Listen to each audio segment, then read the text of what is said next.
Hey guys, tonight we're diving into a candlelit workshop where patience isn't just a virtue, it's baked into the clay beneath your palms.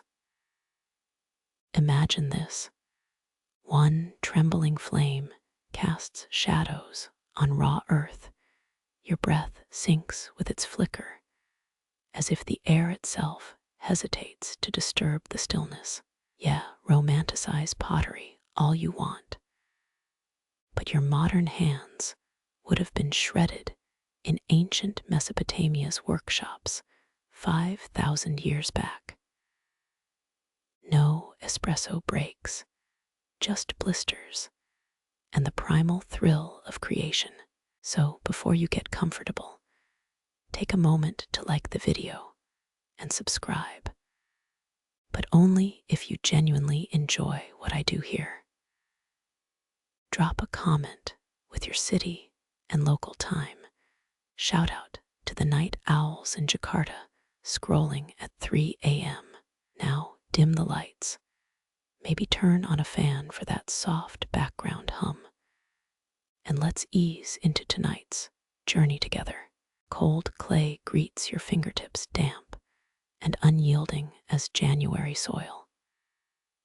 You press down, feel the grit reject, then reluctantly accept your touch. The flame gutters, casting spider leg shadows that shudder across your wrists like imperfections, daring you to proceed. Historians still argue whether early potters saw their work as sacred art or just better than average soup bowls. But right now, you're just trying not to dent the thing. A bead of wax slides down the candle, freezing mid-drip, as if the night holds its breath. Your knuckles brush the wooden table, weather-worn oak, smoothed by generations of elbows and spilled glaze. Ever wonder why ancient Egyptians mixed crushed beetles into their clay? Turns out the sparkly wing casings made their pots resemble the night sky, proto-glitter, for people who took dinnerware way too seriously. You drag a thumb through the clay, carving a furrow that pools with shadow. The air smells of wet earth and burnt wick, a scent older than written language. A cracked jug on the shelf watches, its fissures repaired with gold-dusted resin centuries ago. Kintsugi before it was a mindfulness buzzword, just pragmatic beauty born from oops. Your spine protests as you hunch closer. Modern posture versus ancient craft. The wheel sits idle, a silent promise of spinning chaos you're not ready to confront. For now, it's just you and the slab, negotiating shapes too fragile to name.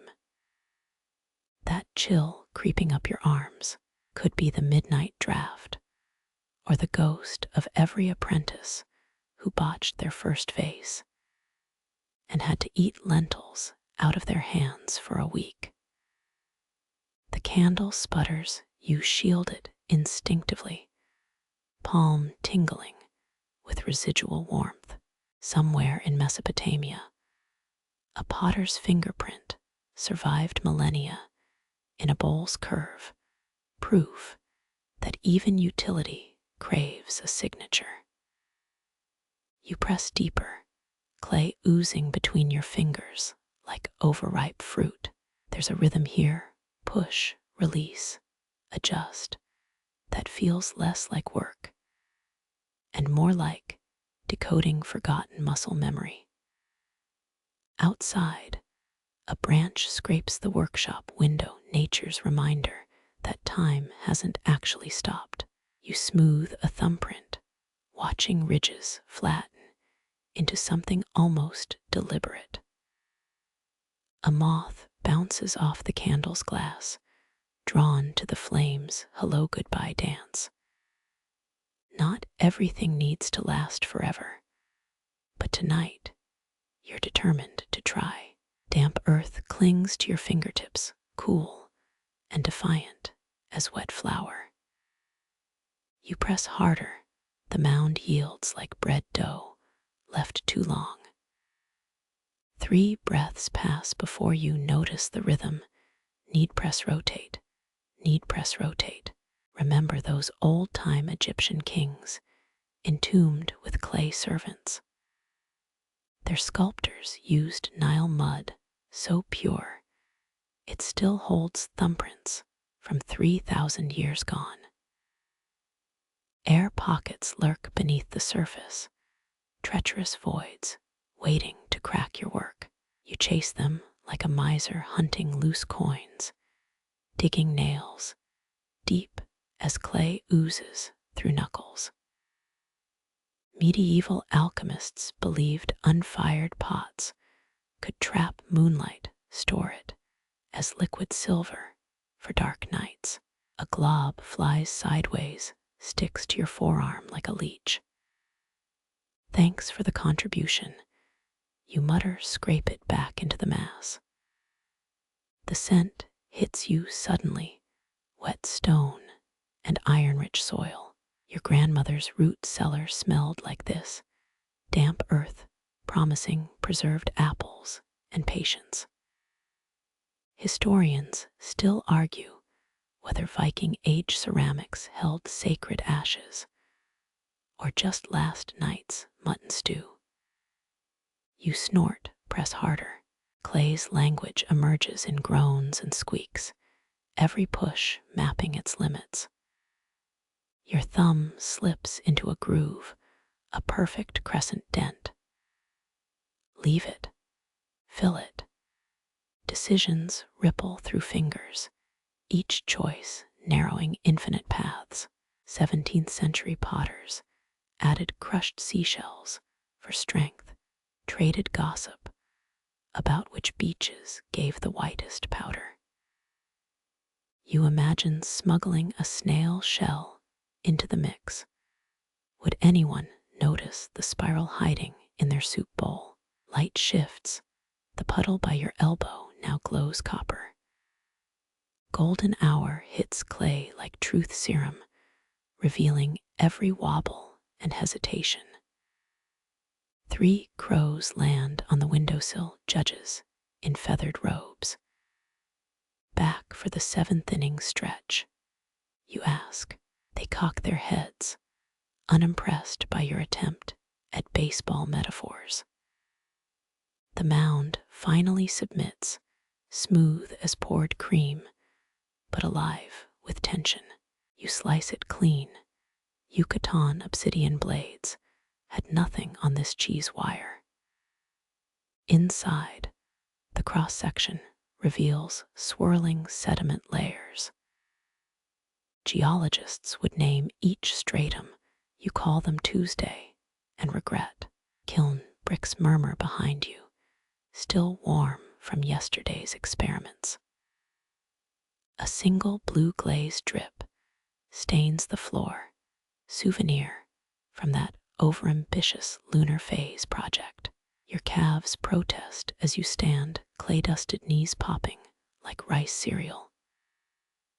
Through the workshop door, a rectangle of fading light paints the anvil rust orange. Air hugs your face, thick with the promise of rain. Storm-brewed humidity's a liar. It whispers work faster while slowing the clay's drying.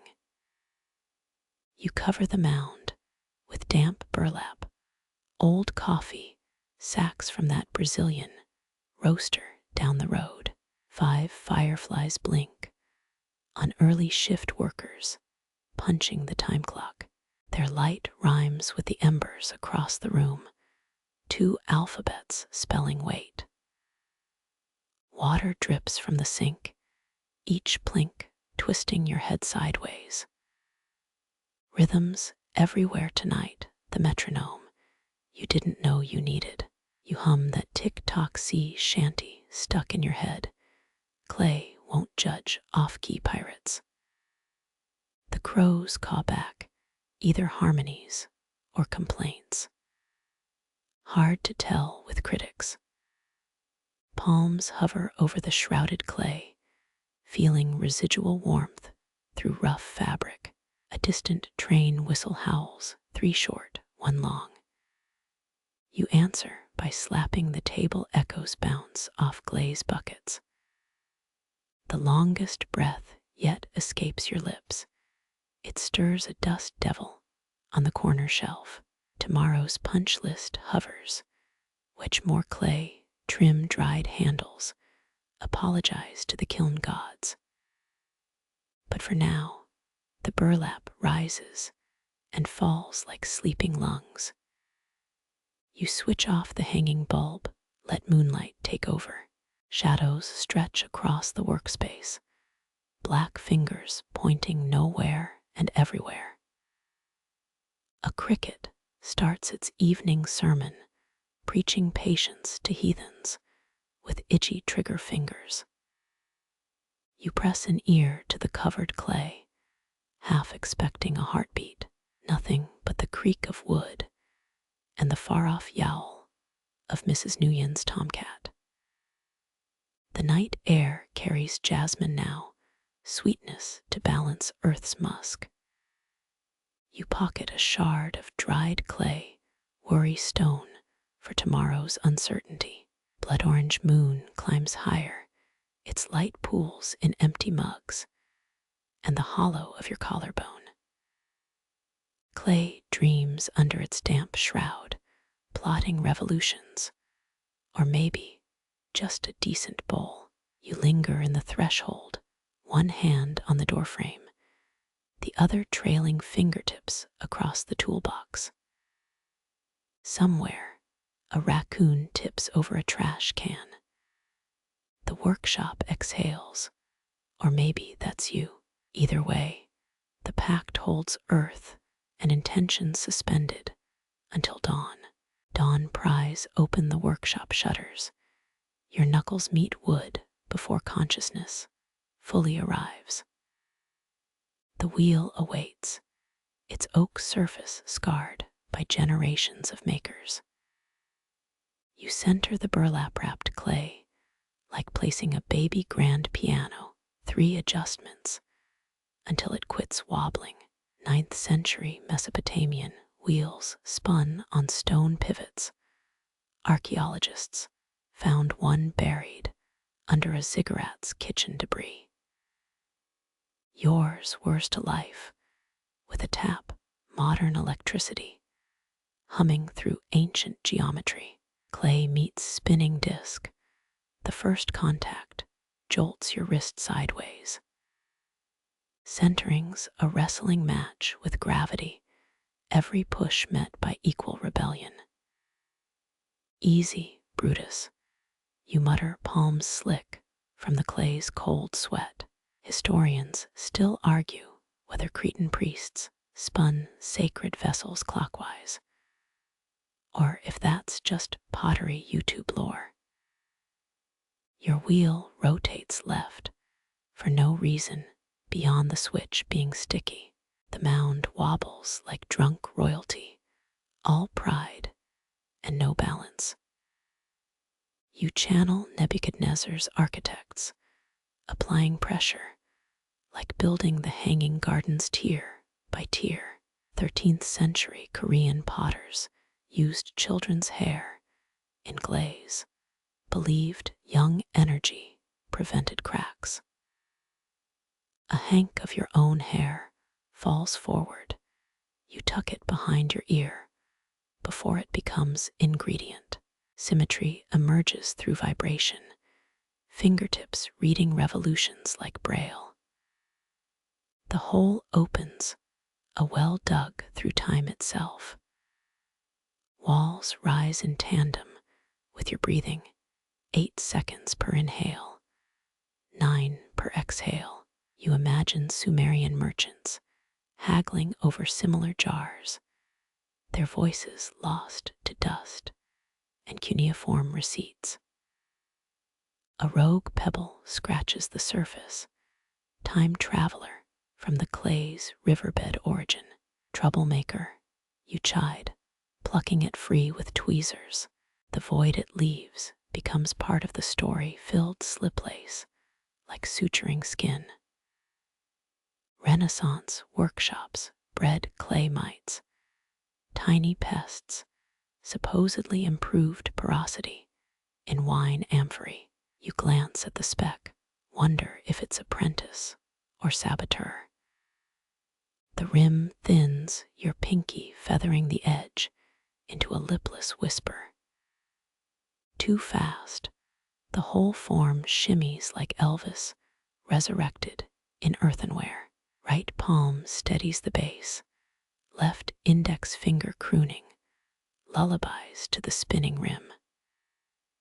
Your elbow knocks a water bowl spill, patterns seep into denim like Rorschach blooms.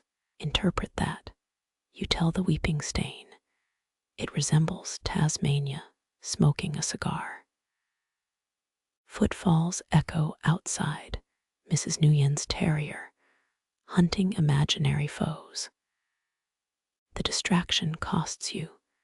The vessel's waist caves like a deflated accordion. You collapse it with one decisive push, clay slurping back into itself. 8 minutes of shaping undone. An archaeological layer future potters might name hubris. Second attempt begins with vengeance. Clay slams onto the wheel harder than necessary. Centering happens faster this round, muscle memory overriding frustration. The open-top form swells, suggesting amphora or flower vase or abstracted hip bone. You let the wheel decide, surrendering control like Byzantine mosaicists, trusting tessera patterns. Rotation becomes hypnosis, the world narrowing to spinning terracotta and capillary action. Sweat drips off your nose, plops into the vessel's belly. Medieval monks would have called that holy water.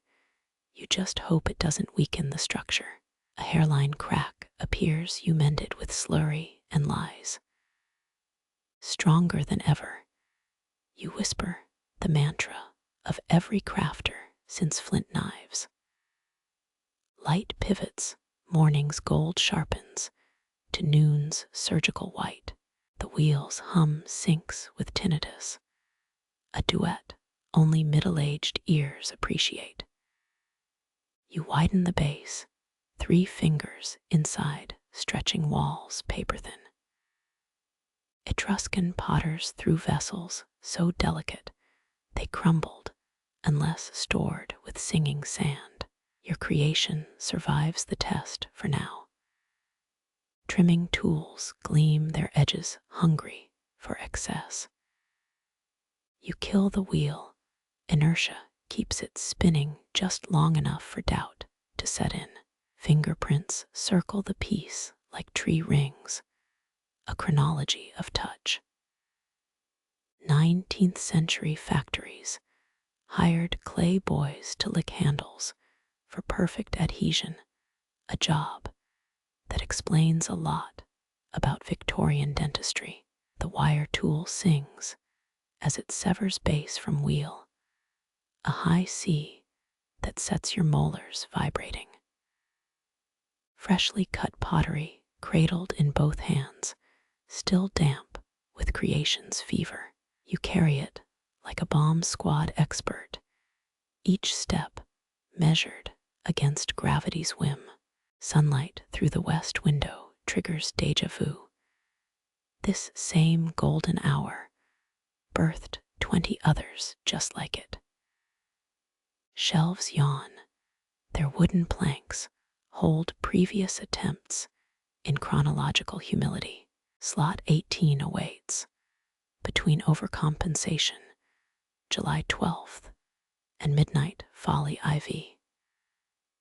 Airbrushed onto the foot today's date, and the wheel speed that nearly ruined everything. Your lower back protests, the familiar ache earned through Egyptian water carriers and Ming Dynasty vases. The wheel now sits empty, its surface drying into a cracked desert lake bed. You sponge it clean water swirling down the drain like miniature maelstroms. 3 crows land outside, the same trio from yesterday, or their doppelgangers. One pecks at a dried clay fragment, tastes it, tosses it aside with avian disdain. Brass calipers lie addled. They measured perfection until the battery died. You leave them crooked, a still life titled abandoned precision. Through the open door, the neighbor kids' laughter bounces off parked cars. Their squeals sync with the workshop's residual vibrations, frequencies of unself-conscious joy. Palm against the wheel's edge, you feel tomorrow's work humming in its bearings. A moth lands on the kill switch, dusty wings tapping semaphore. You blow gently. It spirals upward into a sunbeam and vanishes. Kneading stool creaks as you stand, its protest louder than your own joints. The new pot sweats in its cradle evaporation, already altering its destiny. You sketch handles in the air, testing shapes only ghosts might grasp. 16th century apprentices slept near kilns. Their dreams supposedly imbued glaze with subconscious patterns. You've tried it twice, woke with glaze splatters, mimicking your sleep paralysis demon. Floorboards groan near the sink, house settling or ancestors checking progress. A cardinal taps the window, its red a shock against clay-dusted glass. You raise your mug in salute. Cold coffee sloshes like Thames mud. Shadows stretch eastward, the spinning hour spent, the wheel at rest. Tomorrow's clay waits in its brine bath, secrets still submerged. You rinse hands under tepid water, skin emerging ruddy and newborn. The workshop clock ticks like a metronome, stuck on Largo, each second a bead on eternity's abacus. Wind sneaks through a cracked pane, whistling the chorus of that cursed sea shanty. You hum along, off-key notes bouncing off by square. Light fades as clouds gather, the sky thrown off-centered by an unseen potter. Crickets tune up for tonight's symphony, their legs rasping like polishing stones. You flick the wheel's power switch, one last revolution, fueled by phantom momentum. It spins silent and eternal, the original lullaby rewritten in centripetal force. The coffee puddle spreads map of an unknown continent staining your jeans. Your thumb absently traces its shoreline, then freezes. A hairline fracture sneaks up the pot's curve, its jagged path mocking yesterday's confidence. You exhale through nostrils, the way Roman engineers did assessing cracked aqueducts, and reach for river stones. 3 smooth pebbles live in your apron, plucked from the same bend where your clay began. 2nd century concrete masters mixed volcanic ash into repairs, their patches often outlasting original structures. You mimic them, grinding stone against clay until the crack becomes a carved valley. Slip fills the wound, earth healing earth. Talk to me, you murmur, palms cradling the flaw. The pot remains stoic, its silence as ancient as Göbekli Tepe's pillars. Medieval potters swore dragons' blood prevented cracks, though ledgers suggest they just used ox hemoglobin. You eye the red-stained rag by your foot. Consider giving it theater. The stone's rhythm syncs with distant traffic. Tacoma narrows bridge vibrations, haunting every Northwest workshop. Shelves creak their cargo of previous failures, whispering advice. One particularly lopsided bowl croons, off-key anthem of your first glaze explosion. You toss a pebble at it, miss by inches. Sunlight shifts, spotlighting the fracture's new topography. Ridge lines emerge, where slip pooled miniature Appalachian range circling the form. Archaeologists found similar repaired jars in Cusco. Historians still argue whether Incas practiced proto-Kintsugi before Japanese contact. Your version uses dollar store glitter, sacrilege, or innovation, depending who's judging. The mendied crack glistens, wet earth darker than its surroundings. You blow gently, as if cooling soup, though patience provides the real cure. 17th century Delftware masters hired children as clay whisperers, their small hands patrolling for microfissures. You appoint a dust mote as quality control, promote it to supervisor when nothing crumbles. Wind sneaks through the window crack, lifting dried clay flakes like birch seeds. They stick to your forearm, temporary tattoos of impermanence. Your stone finds another weak spot, a divot near the base singing baritone when tapped. Navajo potters filled such voids with crushed shards, their repairs outliving colonialism's tremors. You crush a failed handle fragment, sprinkle its dust into the depression. Slurried fingerprints press it smooth, a lunar crater turned velvet plateau. Some claim ceramic memory persists through reconstitution, that repurposed shards carry echoes of former shapes. The mendied spot pulsates warm under your touch, delusion or poetry. You let it linger. The pot's weight shifts, center of gravity altered by interventions. You test its balance on the wheelhead, spinning slowly like a barn owl tracking prey. Persian water vessels hid counterweights in their bellies, stealth engineering beneath turquoise geometries. Yours lists starboard, until a pebble wedged under the foot rights its posture. Shadows stretch across the workbench, sundial pointing to repair a clock.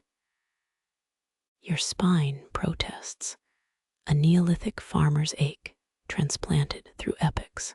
The kiln yawns cold and empty, its belly reserved for survivors. You rotate the pot once more, searching for rebels still plotting mutiny. A glint catches your eye, mica fleck, grinning through the clay's epidermis. Neolithic cord-marked pottery used similar inclusions, accidental beauty from unstrained sediment. Tweezers hover, then retreat. Some flaws get grandfathered in honored guests at the perfection banquet. Floorboards groan misses. Nguyen's terrier deposits a stick at your threshold. You break off a clay nub, toss it. The dog sniffs, decides earthenware doesn't qualify as fetch material. Its exit kicks up eddies of kale and dust, ghostly ballroom dancers waltzing toward the sink. The repaired vessel sweats under scrutiny, its battle scars set in damp relief. You christen it Bastille, for the fortress breached and remade. 18 hours until leather-hard, 18 hours for doubt to regroup. Rain taps Morse code on the roof. Your finger translates against the pot's side. The rhythm matches a half-remembered Nirvana bass line, muddy tones syncing with precipitation. 19th century factory molds included composer signatures, hidden in handles, waiting for X-ray discovery. You etch Kurt Cobain's initials, then scratch them out before nostalgia claims credit. Night creeps in, your phone flashlight illuminates the workspace like a surgical theater. The repaired fractures glow, topographic maps of perseverance. 21st century meets 3rd millennium BCE, your breath fogging the glass as Assyrian craftsmen's once did. Cool clay kisses your palm, goodnight peck from a shape-shifting friend. You lower it onto the drying rack beside its unblemished siblings. They'll judge each other come dawn, pristine curves versus mendied valleys. Let them bicker, you've made peace with the cracks. Dawn licks the kiln's bricks, last night's repair, now a leather-hard sentinel on the rack. You load Bastille beside its siblings, their smooth sides flanking the mendied rebel. Charcoal nestles beneath the shelf, its black lungs waiting to exhale fire. 365 bricks contain the blaze, same count as Rome's lost hypocaust furnaces. Your match strikes, flame birth witnessed by a spider dangling from the chimney. The first kindling crackles, poplar branches salvaged from a neighbor's storm chaos. Smoke curls, an accusatory finger pointing at your caffeine tremor. Medieval kilns sometimes included chicken eggs. Potters swore yolks stabilized temperature swings. You've substituted Cadbury mini eggs, their foil wrappers winking in the combustion draft. Heat rises, a predator scaling clay cliffs. Glazes sweat out impurities, tears tracking toward the kiln's concrete floor. You monitor peepholes, each crimson wink revealing transformations. The mendied crack blushes first, dollar store glitter melting into magma veins. 16th century German kiln masters played brass horns, believing specific notes prevented warping. Your phone cues up a synthwave playlist, low bass, thrumming through fire bricks. Bastille rotates imperceptibly, wheels ghost, still whispering in its base. Midday sun battles kiln glow, your shadow stretches like taffy.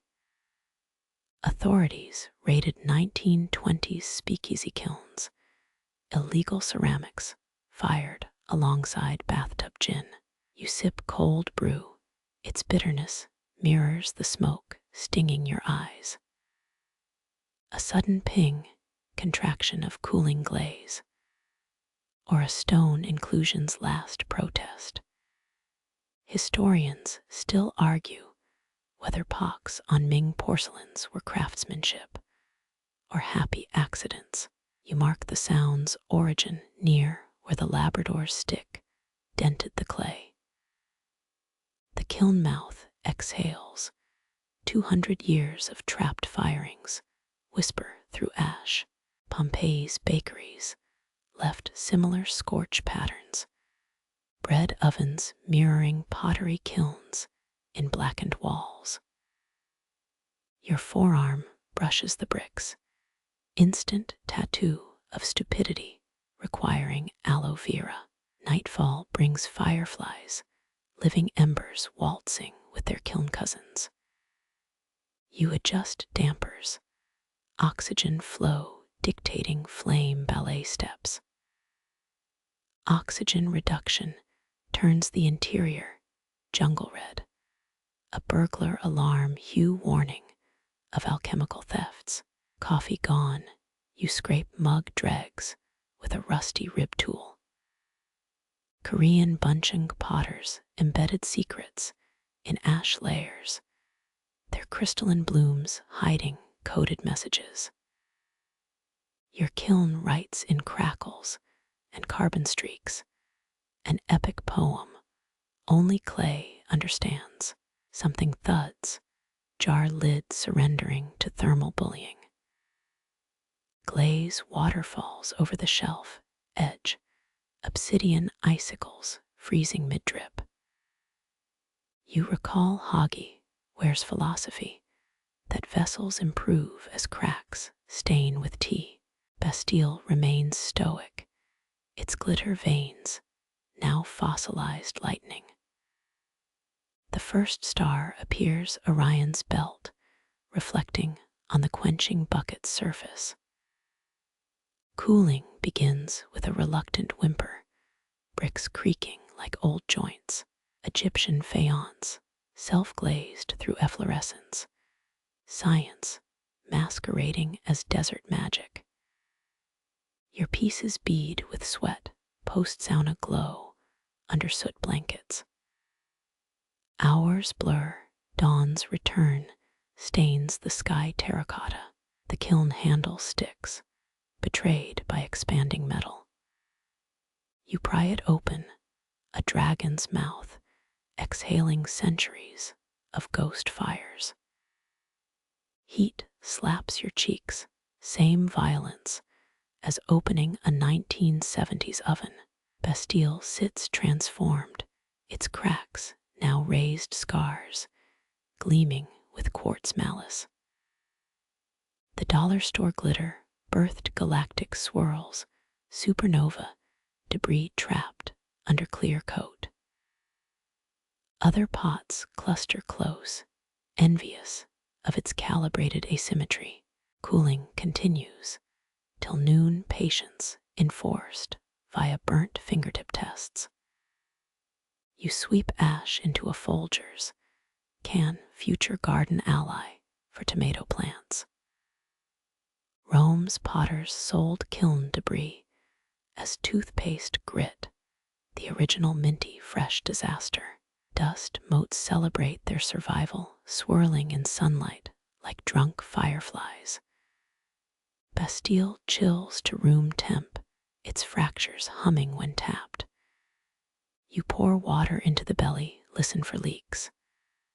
The liquid stays. A victory. Maybe. You lift the vessel, test weight against palm memory. Balance tilts northwest, perhaps that Labrador's doing.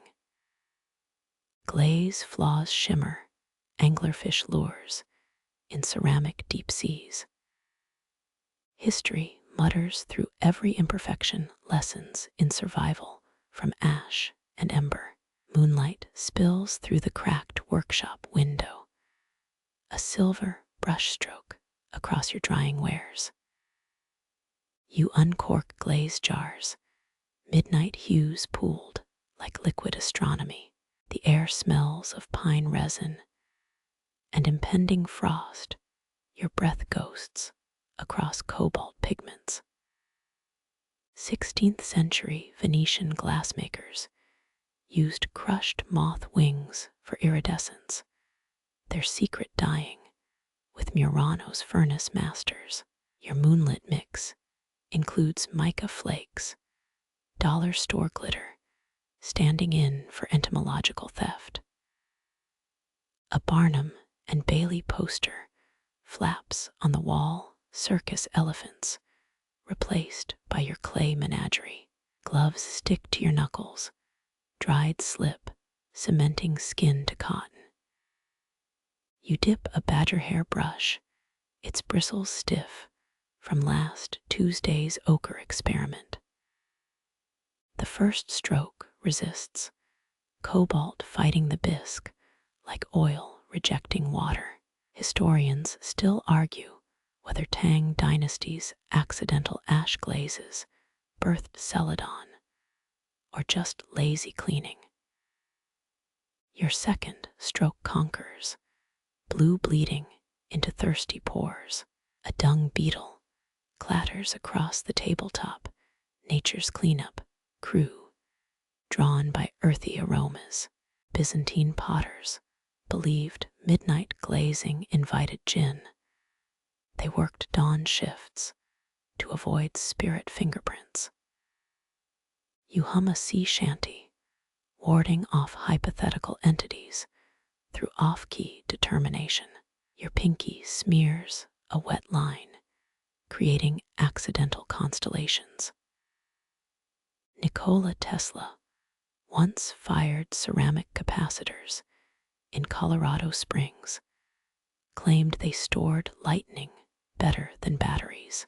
The error becomes Ursa Minor, its dipper handle aligning with the window's dust motes.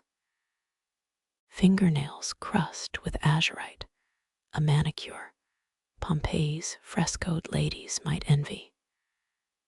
An ice cube melts in your water cup, condensation, rings merging with glaze drips. Medieval nuns painted prayer jugs during matins, their insomniac devotion fossilized in lead tin yellows. You reach for the sgraffito tool, its needle glinting like a surgical instrument. The cobalt layer resists scratching, demanding 3 passes to reveal terracotta beneath. A moth dives at your candle, its shadow performing Peking opera across the workspace. Moonlight intensifies, photobombing your kerosene lamp's amber glow. Ming Dynasty's best reds required sacrificing whole oxen to kiln fires, their fat stabilizing copper pigments. You settle for Crisco scraped from a thrifted bread pan, hydrogenated temple offerings. 3 test tiles spiral into chaos, overthick here, crackled there.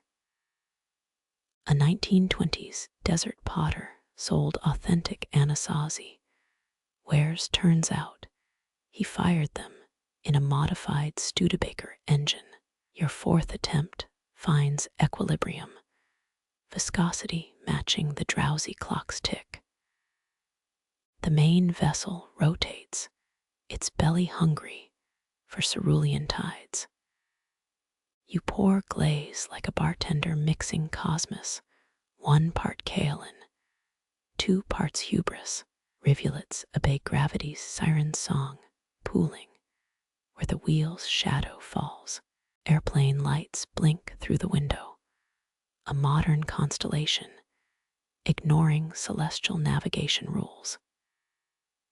18th century sailors used Glaze recipes as ciphertexts, their cargo manifests hidden in cobalt oxide ratios.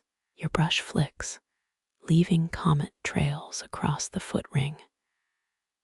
A glaze drip escapes, racing toward the table's edge. You catch it with a popsicle stick, improvised dam against cerulean treason. Japanese repairers once used persimmon juice for ceramic triage, the OG superglue turning black under time's microscope.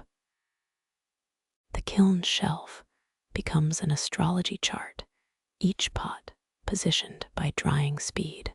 You misplace tongs, grab the vessel with oven mitts shaped like lobster claws. Heat memory lingers in the clay, last week's firing still blushing in its bones. Fingerprints fossilize on the undercarriage. Archaeologists millennia hence will diagnose your arthritis. A bead of sweat plummets, diluting manganese oxide into a Rorschach puddle. Is that a sheep or my sleep deprivation? You ask the indifferent candle. Midnight yawns, its breeze tousling your hair with diesel-scented fingers. Final inspection under phone light, the glaze layer thinner over yesterday's thumbprint canyon. You rotate the piece, its surface alive, with trapped moonlight and bad decisions.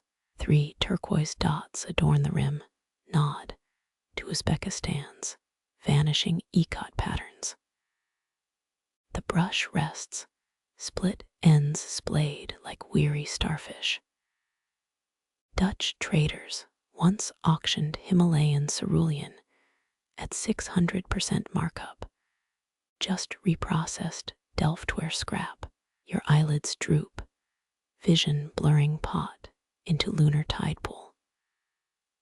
A car backfires, its percussive bark shocking glaze strokes into jagged peaks.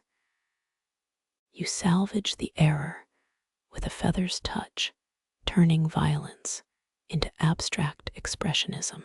The kiln snores behind you, its cooling belly full of tomorrow's surprises. One last coat, quicksilver, over crimson underglaze. Florentine alchemists painted poison chalices this way, their patrons dying mid-toast from metallic kisses. You label the jar maybe, don't drink in Sharpie, sleep deprivation's version of responsible labeling. Dawn looms, its approach written in sparrow chatter. The moon abandons you to mercury vapor streetlights, their jaundiced glare exposing every brushstroke flaw. You dim your lamp, letting kindness of shadows soften the critique. Cool air sneaks under the door, quick-drying glazes into cracked delta patterns. Thumb meets surface, testing tackiness like a baker judging dough.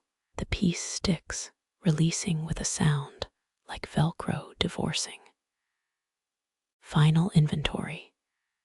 12 vessels glazed, 2 repurposed as mushroom habitats, 1 transmuted into modern art by the cat.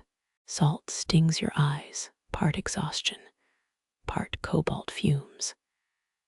You inhale clay dust, an earthy nightcap for the pottery possessed. The candle drowns in wax, its wick whispering surrender. Moonlit glazes harden into glassy skin, their true colors waiting for fire's verdict. You exit backwards, disappearing into the graphite smear between night and morning. Brickwork groans as you slam the kiln door, iron latch clanking like a dungeon master's punchline. Shelves rattle under their clay burden, greenware ossifying into permanence. You twist the gas knob, a dragon's hiss precedes the first blue tongue of flame. 18th century English potters rebuilt their bottle ovens weekly bricks, dissolving like sugar in hell's tea. Your modern electric kiln purrs comparatively, though its digital readout flickers like a Ouija board planchette. A moth carcass smolders on the elements, casualty of last week's bisque firing. Heat waves distort the peephole's view, vessels bending like dollies, nightmare teapots. Ottoman ceramicists fueled kilns with olive pits, their workshops smelling of espresso and damnation. You snack on pumpkin seeds, salting the floor for for some future archaeologists' confusion. The thermostat ticks upward, each degree a step toward transmutation. Your forehead glows like a Victorian child's coal tithe. A bead of sweat rolls into your collar, arriving as steam at the underworld's gates. Midnight breathes through the workshop's warped floorboards, October air gnawing at the kiln's radiant ego. You sprawl on a sack of kaolin, grading its lumpiness as C- pillow. Historians still argue whether pre-Columbian pit fires hit 900 degrees C or just really enthusiastic campfires. Ceramic decals curl and blacken, their floral patterns becoming Rorschach blots. A hiss escapes the vent, the pots, whispered gossip about your glazing skills. You answer with a yawn, contesting their critique through superior lung capacity. Cones slump in the spy hole, silent informants betraying the kiln's true heat. Your analog pyrometer spins like a dervish on espresso. An 1800s French ceramist plotted murder using arsenic-laced luster fumes until her kiln malfunctioned during ventilation tests. Dawn claws through soot-streaked windows, turning the workspace into a noir film's third act. You rotate a mug marked world's okayest sister, its handle warping into a postmodern question mark. Cold coffee in a chipped tumbler taunts you, its viscosity now qualifying as syrup. Thermal expansion makes the shelves sing an E-flat dirge for your eardrums. Ming Dynasty dragon vessels were fired with their mouths open to let the soul escape. You wonder if world's okayest sister needs similar ventilation for her existential crises. The cooling cycle initiates a glacial descent from inferno to mortity. You poke a chopstick through the peephole, retrieving it half-charred like a wizard's overcooked spell. Ottoman sgraffito artists scraped designs between heartbeats, their hands moving faster than regret. Thermocouples flatline, their death rattle echoing down the power cord. You don lobster mitts embossed with cartoon crustaceans, claws ready for seafood's ceramic revenge. The door creaks open, releasing a sigh that wilts your cacti collection. Pots emerge, some blushing terracotta, others puckered like citrus rinds. A plate radiates heat like a Roman hypocaust, its crackle glaze mapping forgotten fault lines. You name the best bowl phoenix and the lopsided vase participation trophy. A cold draft sneaks under the door, greenware on drying shelves shivers audibly. You wrap the worst warped mug in a world's best accountant tea towel, its new life as a pencil holder secured. Ash drifts across the work table, incinerated kiln wash mimicking volcanic snow. Your phone buzzes with a Chinese letter reminder, 3 days late, and aggressively lowercase. Heat lingers in the bricks, tomorrow's firing already whispering through the insulation. Moonrise finds you scrubbing shelves, wire brush scraping stony placenta from steel.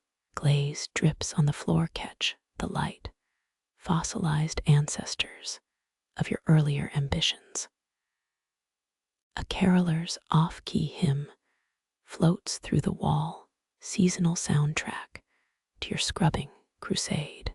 Kiln shelves stack like Stonehenge's discount cousins, their chalky surfaces awaiting renewal. You exhale breath mingling with residual heat to birth a phantom flame. The workshop hums with spent potential, its air thick with the ghosts of transformations. Dawn bleeds through the workshop's grimy windows, liquid gold pooling around cooled pots. You blink crust from your eyes. Last night's kiln-tending vigil left your spine creaking like a shipwreck. The air smells of spent matches and Earth's memory, burnt minerals whispering their metamorphosis. Your fingertips brush a bowl's rim, heat still nesting in its curves like a sleeping cat. 16th century Korean buncheong wears hid imperfections under white slip, the original filter on reality. You wonder if your wobblier mugs deserve such mercy, or if their wonkiness is the real filter. A vase glows apricot orange in the sunrise, its crackle glaze mapping ancient trade routes. Historians still argue whether Shang dynasty dragon kilns reached 1500 degrees or just really spicy sunset temperatures. You lick a salt crystal off your wrist, the human version of kiln wash. 3 mugs huddle together, their handles frozen mid-shiver. One leans like the Tower of Pisa's caffeinated cousin. You name it espresso, regret, and fill it with cold brew, the liquid immediately weeping through a hairline fissure. Morning light exposes a plate's secret, glaze pooled like a burgundy lagoon in its center. Minoan potters once cooled their works under full moons, believing lunar rays prevented cracking. You flip the switch on a Walmart fan, its rattle drowning out any cosmic critique. Gloves off, you inventory each piece, thumbs reading surfaces like Braille love letters. A Victorian ceramist once boasted teacups lined with arsenic-laced glaze, guaranteed to enhance the bouquet of Earl Grey. Your chipped best sister mug suddenly seems hygienic by comparison. A lidded jar hums when tapped, its resonant frequency matching your tinnitus. You press an ear to the clay, half expecting Morse code from the underworld. The workshop clock ticks like an angry metronome, judging your pace through the inspection ritual. Sunlight catches a pitcher's handle, revealing your thumbprint preserved in glossy celadon. Ming Dynasty potters left similar marks, a precursor to made with love Etsy tags. You debate pricing strategy with a cobweb in the corner, its silence more honest than most business advisors. Thermal shock split a bowl cleanly, its halves mirroring each other like jealous twins. Aztec builders mixed pulque wine into temple mortar for strength. You splinter it further, turning shards into mosaic tiles for a future artistic statement.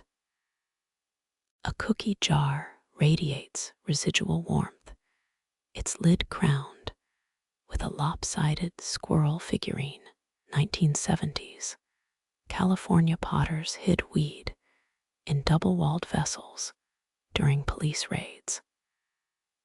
You stash peppermint tea bags inside, domestic rebellion at its most PG-13.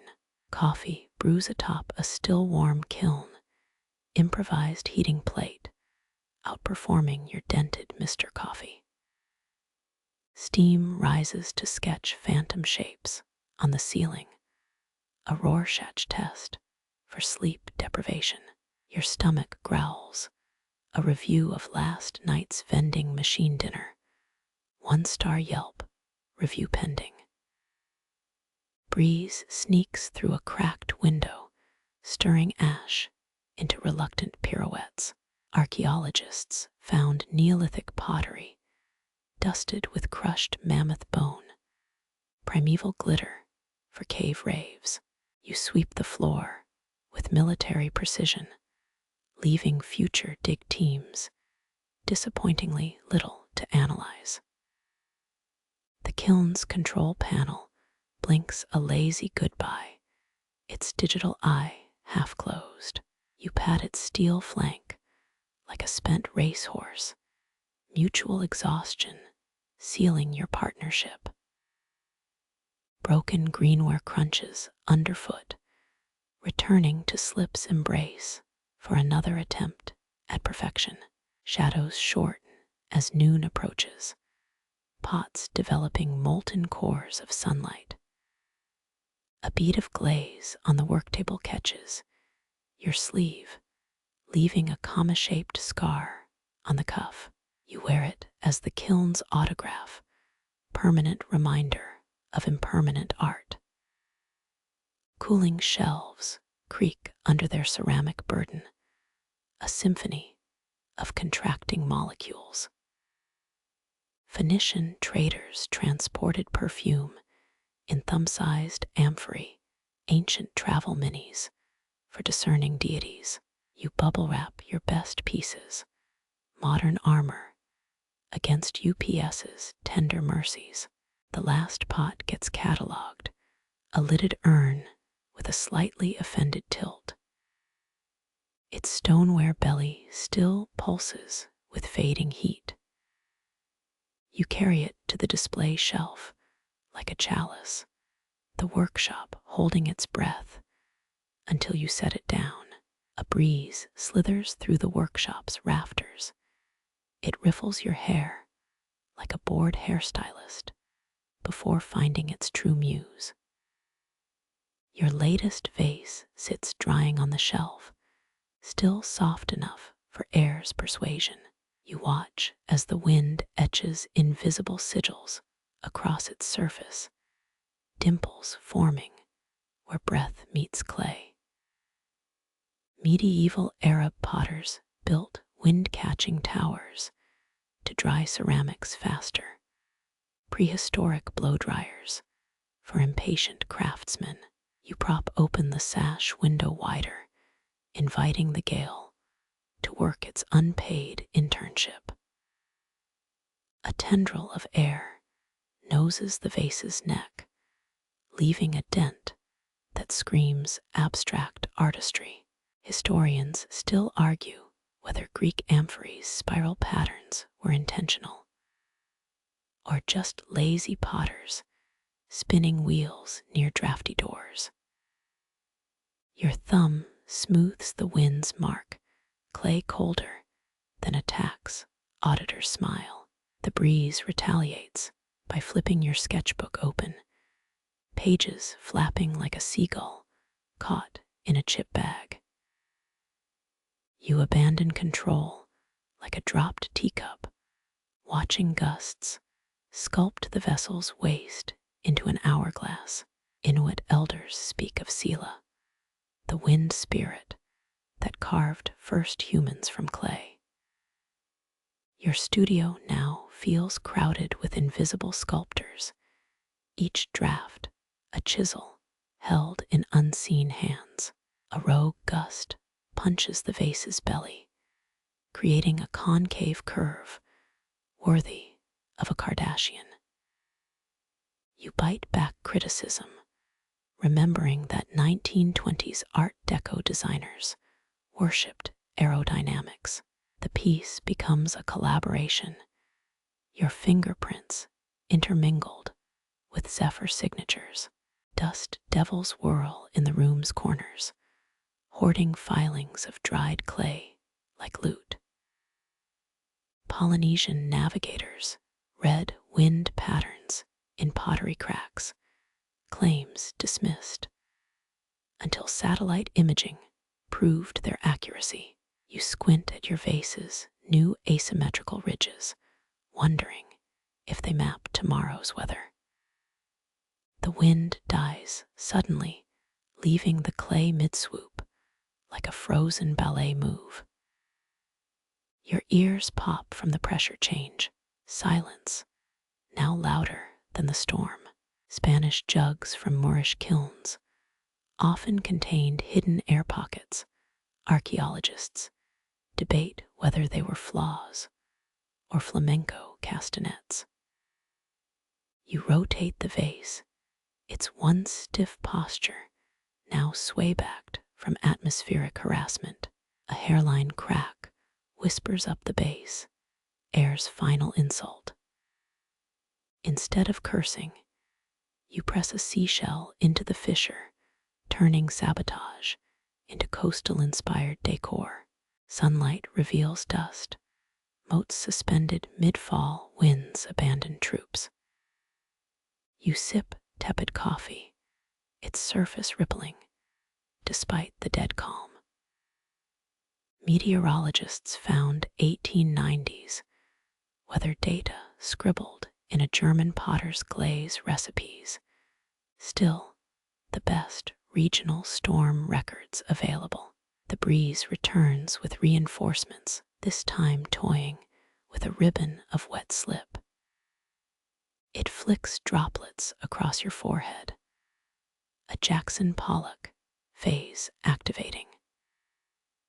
Etruscans believed wind-borne ash made pottery waterproof. You make a mental note to Google that later. As dusk bleeds through the windows, the vase achieves its final form, part your labor, part atmosphere's whimsy. You cradle it like a foundling, uncertain who parented which feature. The wind sneaks one last caress over the rim, a goodbye kiss in cryptographic braille. Your spine cracks as you rise, hours of stooping, leaving you 30% fossil. The vase sits lopsided, but alive, its curves singing duets with the twilight. You switch off the lights, trusting the night breeze to continue shaping what daylight couldn't finish. A fat raindrop smacks the workshop's cobwebbed skylight, its splatter echoing like a wet punchline to last night's windstorm. You catch the second droplet on your tongue, an old habit from childhood monsoons. Water sheets down the glass now, the world beyond blurring into a liquid Turner painting. Ancient Mesopotamians wrote on clay tablets during floods, their cuneiform grooves channeling river overflow into permanent records. You drag your wheel closer to the leaky ceiling, letting rainwater pool in a chipped mixing bowl. The clay beneath your fingers drinks hungrily, resurrecting memories of Nile silt and Ganges mud. Historians still argue whether Egyptian blue pigment contained ground crocodile teeth, or if that's just archaeological gossip. Your thumbs sink into the soggy mound. It bubbles like chocolate fondant. A rivulet escapes the bowl's edge, tracing the path of a long-vanished glacial stream across your workbench. You wedge the clay, kneading liquid into dust, until your arms scream for a juice break. Roman concrete recipes included volcanic ash and seawater, some structures still standing after 2,000 years. The doughy mass yields, its plasticity smoother than a jazz saxophonist's glissando. Rain drums staccato on the roof, a toddler's first drum solo amplified through copper gutters. Filipino Paleo potters still harvest clay during typhoons, claiming stormwater imprints ancestral voices in the earth. Your thumbs press upward, forcing the spinning clay into a vessel shaped like a thundercloud. Water sluices through cracks in the floorboards, the workshop's foundation, sighing as it drinks. 14th century Korean Celadon masters used magical water gauges, mythical devices lost when Hideyoshi's armies burned their kilns. You carve spiral channels into the vase's base. Liquids escape roots, coated in clay braille. A puddle reflects your face, upside-down mouth, comically distorted into a carp's surprised O. You dunk the vase cautiously, testing if its walls hold water better than your last relationship. British damp courses owe their invention to pissed-off Victorians tired of moldy tea caddies, lightning flashes, electrifying your workspace like a paparazzo's camera. The storm's rhythm syncs with your pulse, palms molding clay between thunderclaps. Archaeologists found a Bronze Age jug in Crete with saltwater barnacles still clinging to its curves, shipwrecked or ceremonial. Debate rages. Your knuckle carves a wave pattern, each trough deeper than the last. The vase's interior grows damp, humid breath, fogging its walls like a bathroom mirror post-shower. Anglerfish-themed jugs from medieval Germany mysteriously improved wine fermentation, a fact modern oenologists avoid discussing at parties.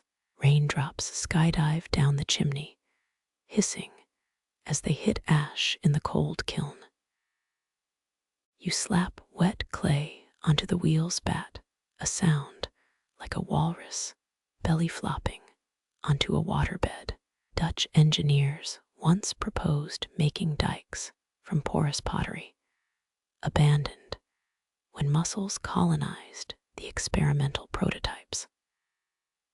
The storm peaks, hailstones clattering against your precious skylight like ice cube trays from heaven. You compress the clay's rim, thumb and forefinger, moving slower than a DMV line. That smudge, maybe a water spirit's fingerprint, or just yesterday's sunscreen leaking into your gloves. Sunlight bullies its way through the clouds, sudden glare turning puddles into liquid mirrors. You etch feather patterns into the vase's shoulders, tribute to Shang Dynasty rainwater divination practices. 317 revolutions later, the piece hums with contained storms. Damp cloths wrap the vase like a burrito, slow drying to prevent Elvis-level hip shakes. You wring out your shirt hem, fabric heavy, with enough rainwater to hydrate a cactus. Roman plumber's secret. They added whiskey to concrete mixes, though scholars insist it was just cheap vinegar. Dusk arrives smelling of ozone and wet terracotta. Your fingers prune, resembling overcooked French fries. The vase rests like a sleeping frog, glistening with temporary perfection. Tomorrow we'll crack some jokes. Let the kiln fight that battle. For now, you listen to the gutter's last drips each drop, counting seconds until the next storm. Your thumbprint sinks into the clay's rim, a whorled canyon fossilized in damp earth. Rainwater pools in its groove, your unique spiral magnified by liquid lens. You press harder, testing how much history one ridge can hold. 18th century Wedgwood artisans left thumbprints in vase stems, designer signatures hidden like buried treasure. Your nail traces yesterday's dented repair, a botched handle fix from that all-nighter with expired coffee. Clay remembers, even when you wish it wouldn't. A hairline crack winks at you, last week's overeager trimming mistake. You smear slip into the fissure, muddy band-aid for ceramic oopsies. Medieval Florentine potters believed mending cracks with wine ensured divine favor, though most just wanted an excuse to drink on the job. Palm prints circle the vessel's belly, each crease a topographic map of this morning's frustrations. Archaeologists found Neolithic bowls with children's fingerprints preserved in bases. Ancient kiddos helping parents millennia before finger painting became a thing. You squish an air bubble, it pops with the wet hiccup of a dying frog. Historians still argue whether Mycenaean pottery thumbprints denoted ownership or just chronicles of clumsy apprentices. Your pinky carves today's date in Mayan numerals, silent rebellion against metric timekeeping. The kiln mutters cooling songs behind you, its bricks weeping residual steam. You press a coin into the base. George Washington's profile warps into a Salvador Dali clock. 17th century Dutch tulip pots often hid love notes or death threats under this maker's mark layer. Clay squelches through your fingers, the sound of 1,000 tiny mouths whispering slow down. Sunlight stripes the workbench. Your shadow becomes a collaborator shaping elongated vases only noon understands. Byzantine mosaicists mixed crushed pottery shards into grout imperfections, recycled as glittering rebellion. A fly lands in your repair slip, its six-legged signature immortalized for future grad students to ponder. Midwestern storm cellars from the 1930s doubled as pottery studios during tornado season. Dirt floors, perfect for wedging clay. You blot sweat with a glaze stiffened rag, fabric crackling like autumn leaves underfoot. Thumbprints overlap now, stratified epics of pressure and release. The repair sets a raised scar glowing prouder than the original surface. You blow cinnamon dust particles off the rim. They swirl like fiery planets in the workshop's lone sunbeam. 16th century French bell makers pressed thumbprints into molten bronze, claiming it trapped the craftsman's soul in the peel.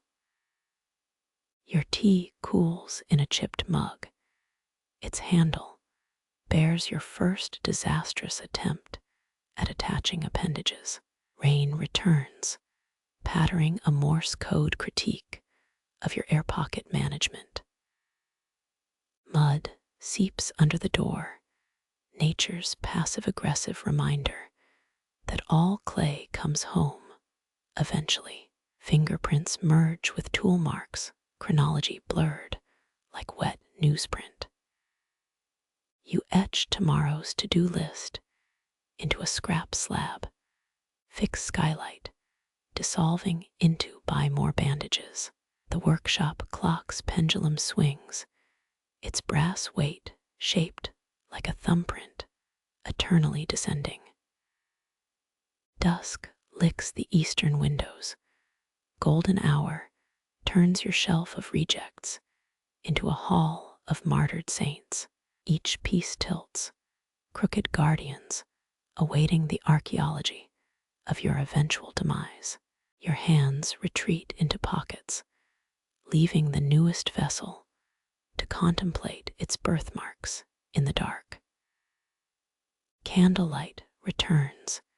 Its trembling halo carves darkness into jagged continents across your workbench. You hold a half-formed bowl upside down, the hollow belly devouring shadows like a starless sky. 9th century Sung dynasty potters perfected celadon glazes that fractured light, their cracks prized as moonbeam veins by imperial collectors. Your thumb brushes the rim, sending silhouetted fingers crawling up the wall like drunken spiders. A draft animates the flame. The bowl's shadow swells into a leaning tower hungry for wax. Historians still argue whether Roman oil lamp patterns cast intentional silhouettes of gods or just happy accidents. You snort. Modernity gave us adjustable LEDs, but stole our talent for shadow puppet validation. 12 Victorian ladies once sued a potter, claimed his amphory cast demon shapes during seances. Court records note the offending vase got exhibited as evidence beside a stuffed raven. As you rotate the clay, negative space becomes sculptor. The absent curves define what remains. Renaissance glassblowers called this il vuoto parlante, the speaking void that shaped their goblet's song. Your candle drips wax onto a saucer, the spill solidifying into miniature mountain ranges. Last week's failure bowls watch from the shelf, their jagged profiles now crown-shaped in the guttering light. Palms frame the void, air between your hands feels heavier than the clay itself. Navajo coil potters teach that empty spaces hold spirits waiting for breath. You resist the urge to whisper invitations. 3 fireflies blunder through a cobwebbed window. Their panic dance projects frantic constellations onto the vessel's flank. You learn what every midnight baker knows. Darkness reveals textures, daylight renders flat. Shelving the bowl, its shadow stretches across the kiln, a blackened twin rejecting symmetry. Tomorrow's sunlight will expose flaws invisible now, but this is the hour of forgiving angles. The last ember dies, leaving the void's weight pressed warm against your palm, like an unborn confession. Your palms cradle the newborn bowl. Its rim ripples like a pond after skipped stones.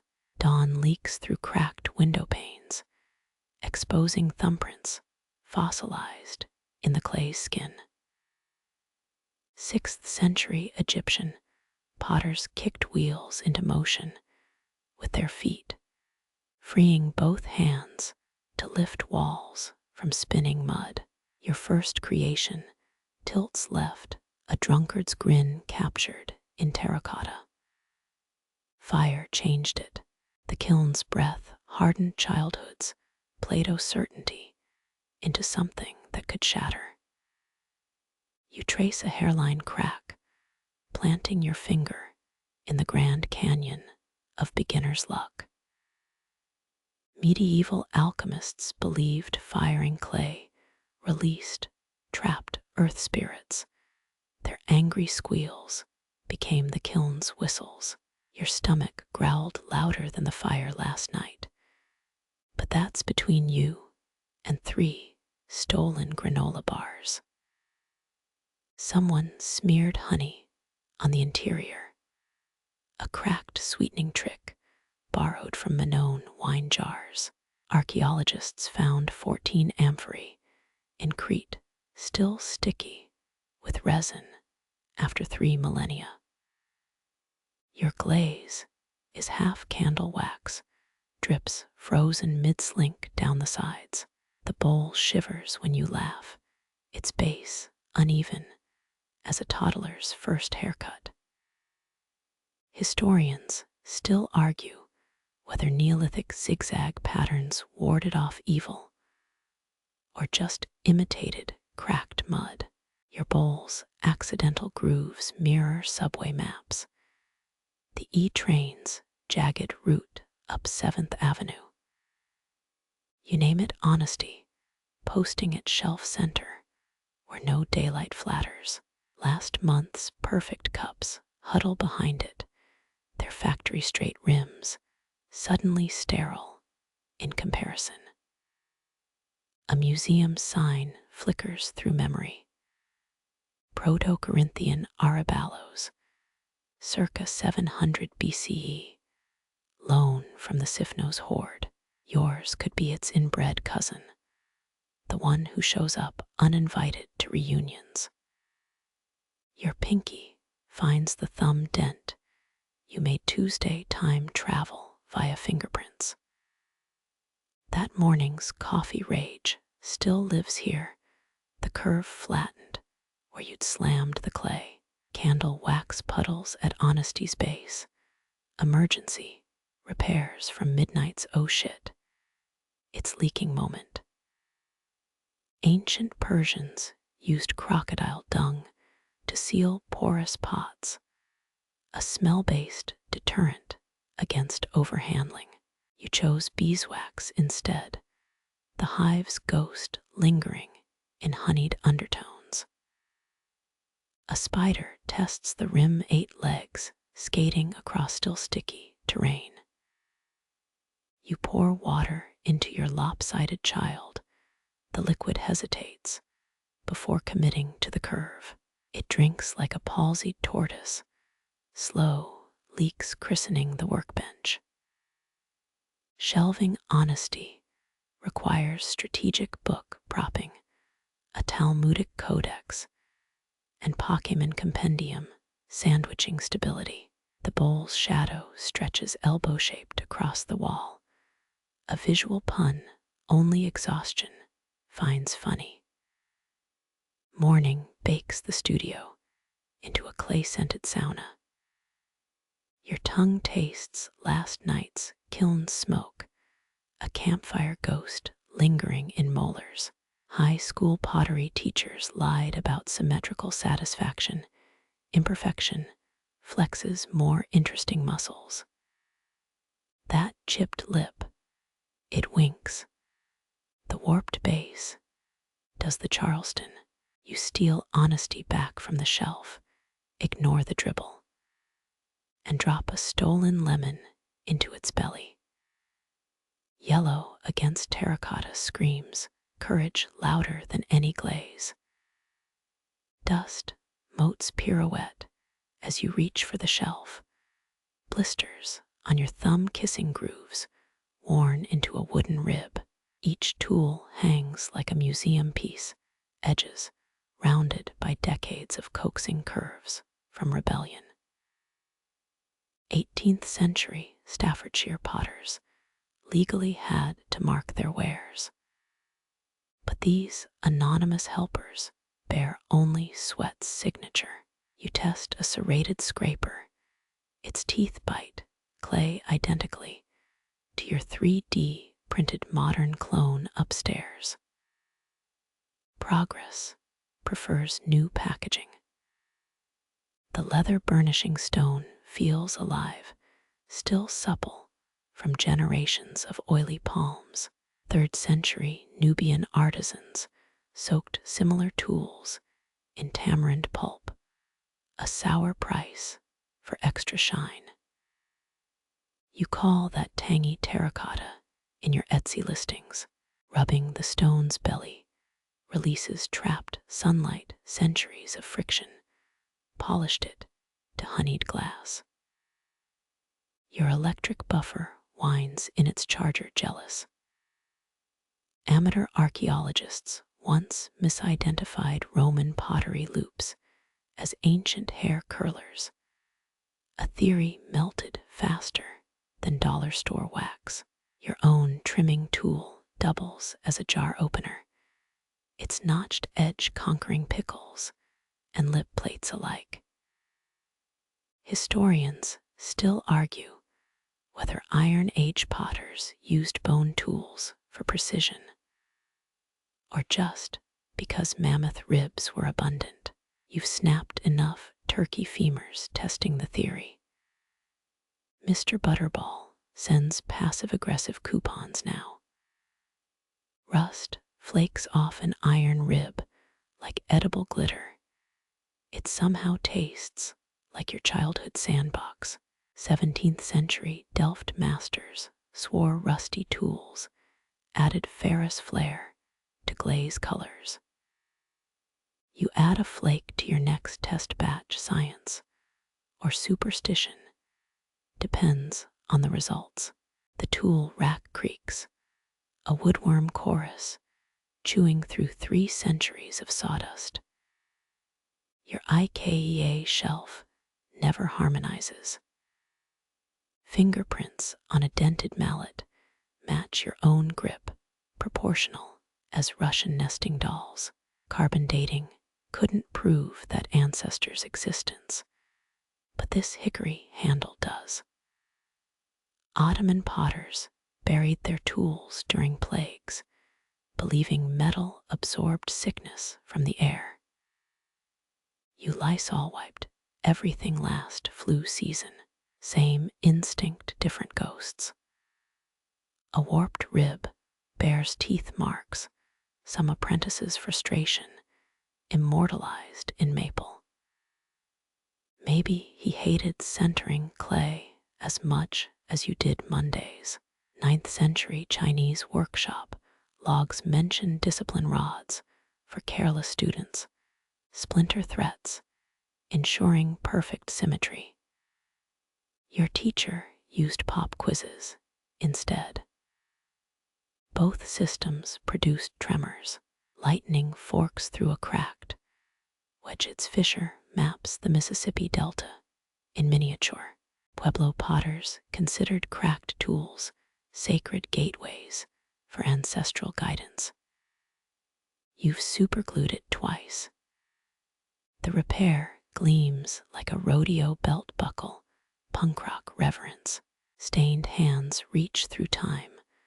Whenever you grab the throwing stick, its end polish mirroring your current calluses. Tudor potters worked barefoot to better feel their wheels. A practice OSHA would frame in red tape. You kick off Converses in solidarity, then immediately regret the clay splinters. Closing the tool cabinet sounds like a bone box latching, a lineage secured until next failure demands them. Modern craft stores sell distressed ribs for $30 a piece. Yours earned its wrinkles. The oldest mallet sleeps under your bench, propping up wobbling stools and wobblier confidence. Ancestors make excellent paperweights. You trace a finger over handle splinters, each a tiny fossil of spent fury. Byzantine pottery manuals warned against sanding them smooth. Let the wood keep its stories. Yours added chapters yesterday. A fresh bloodstain dyes the grain crimson, today's contribution to the archive.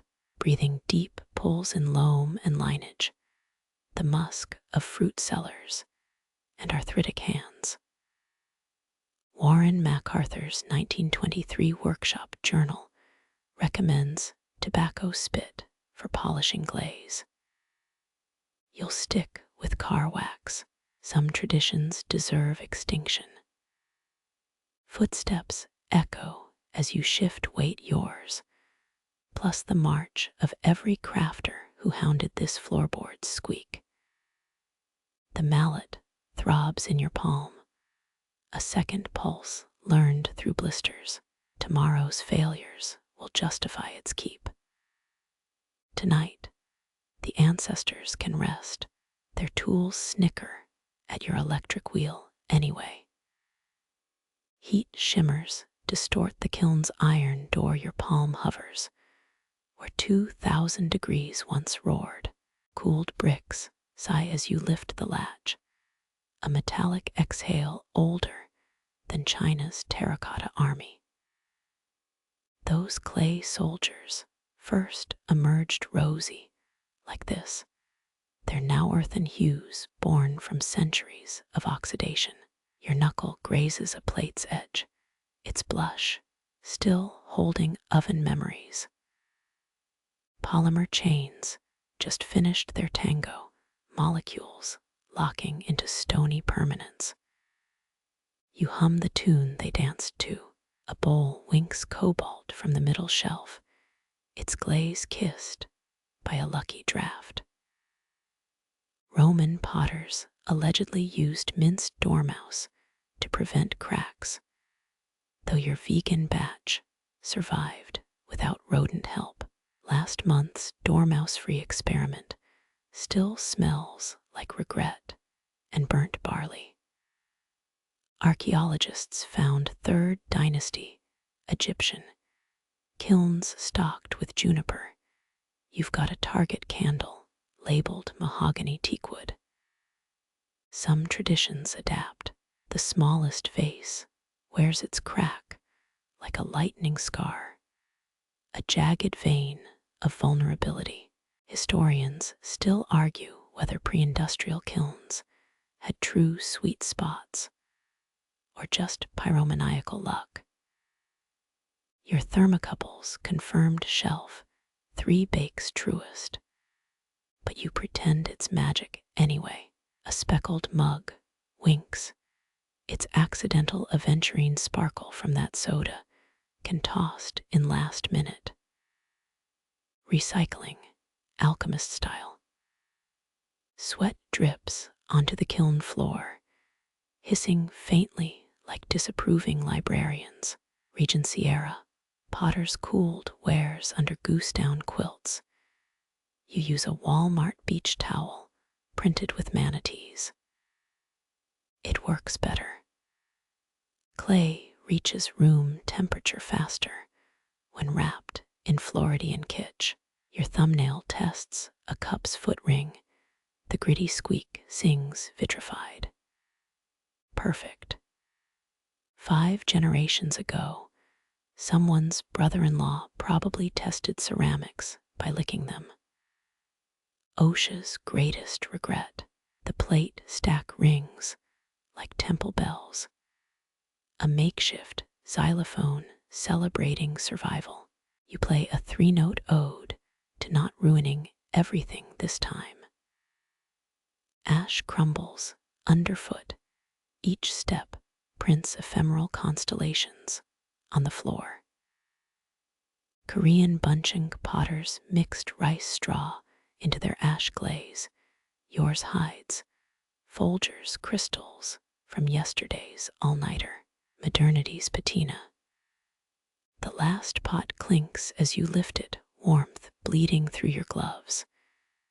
Its belly glows like desert dawn terracotta, no longer terra, but kata, half earth, half cosmo. Heat upgraded its passport. Someone's 17th century ancestor just whispered good enough in your ear. Or maybe that's the sleep deprivation.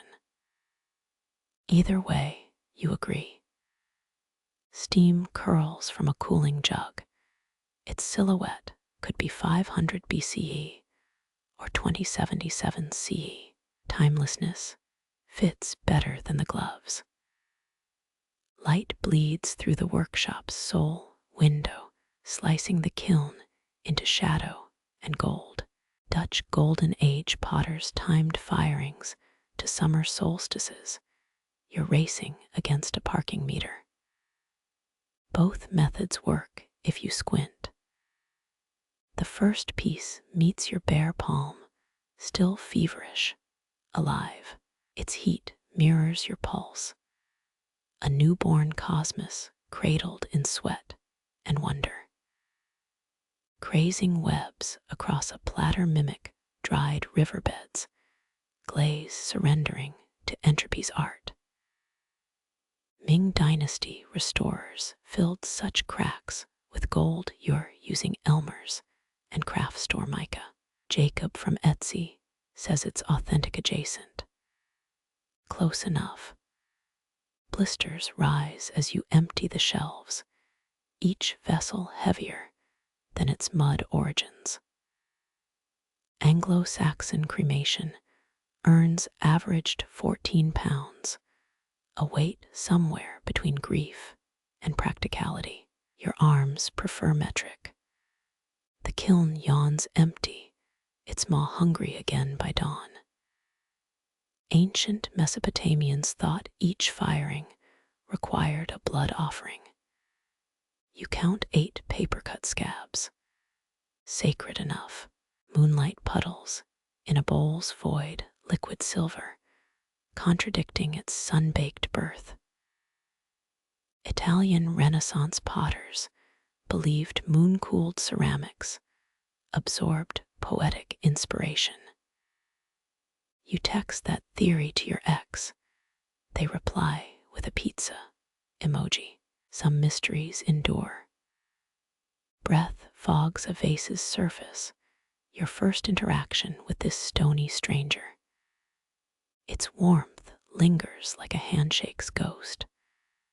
The last pot cradles its own heat, a self-contained sunrise. Tomorrow, you'll name it.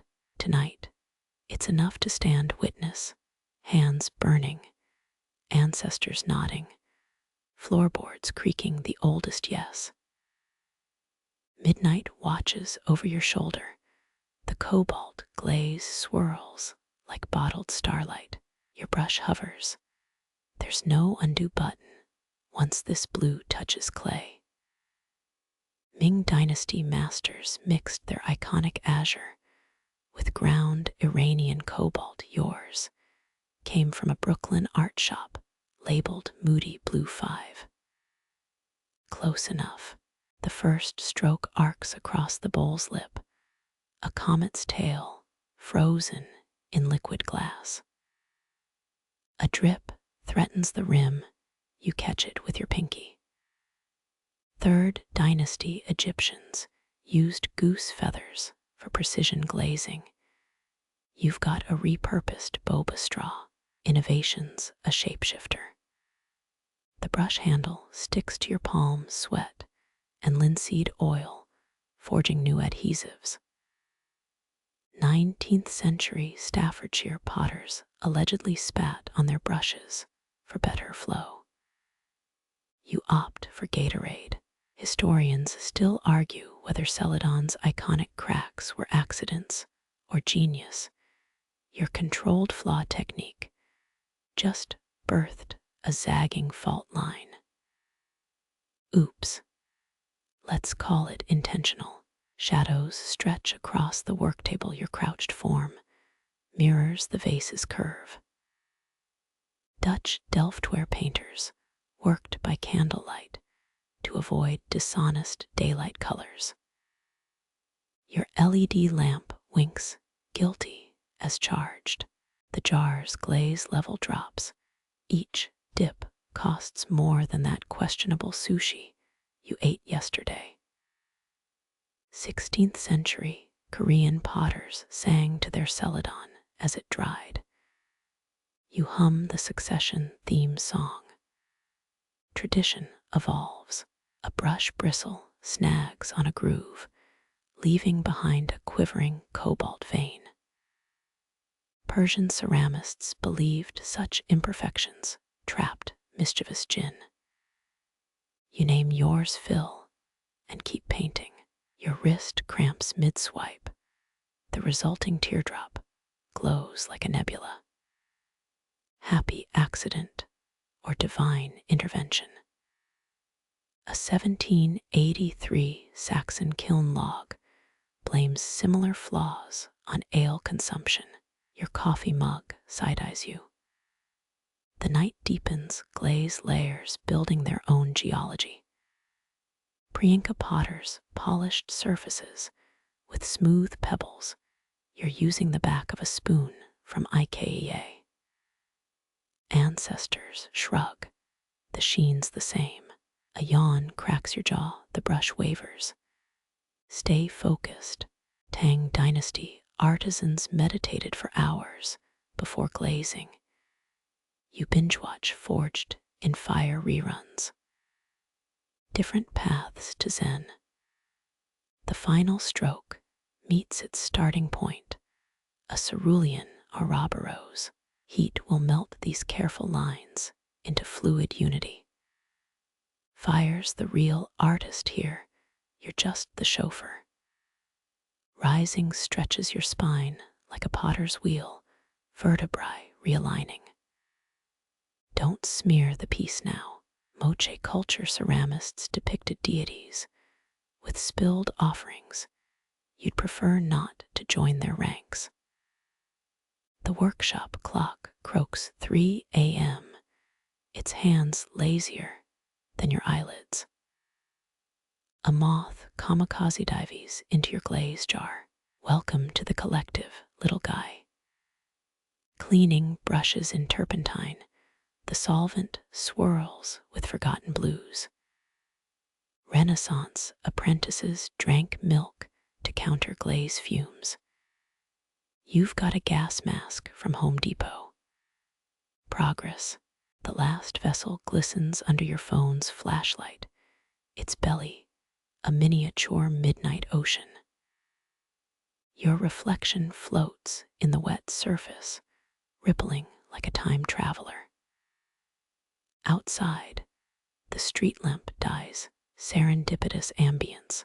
Your breath fogs the cobalt's surface, momentarily opaquer than the Sevres porcelain Louis XVI collected. Too bad he didn't have Windex. Palms cradle the cooled piece, its weight whispers of riverbeds and mines and Brooklyn bodegas. Every pot's a pilgrimage.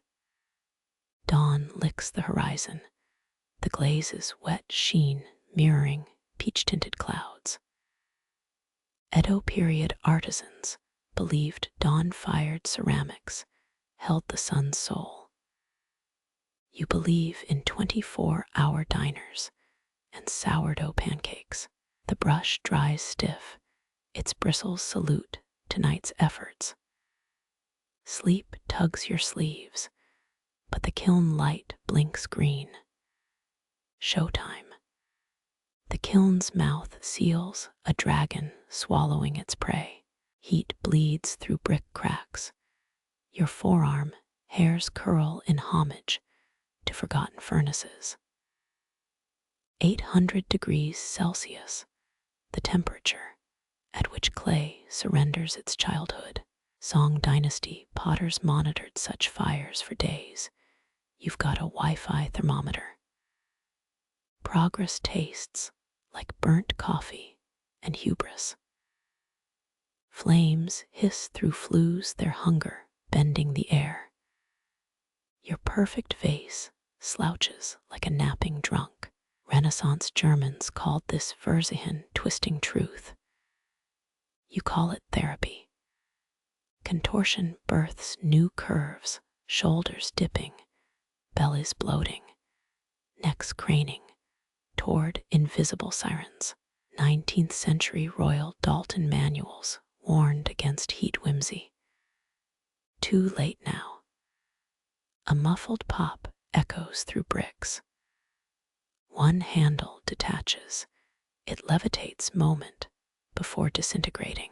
Pre-Columbian potters interpreted such breaks as spirits escaping.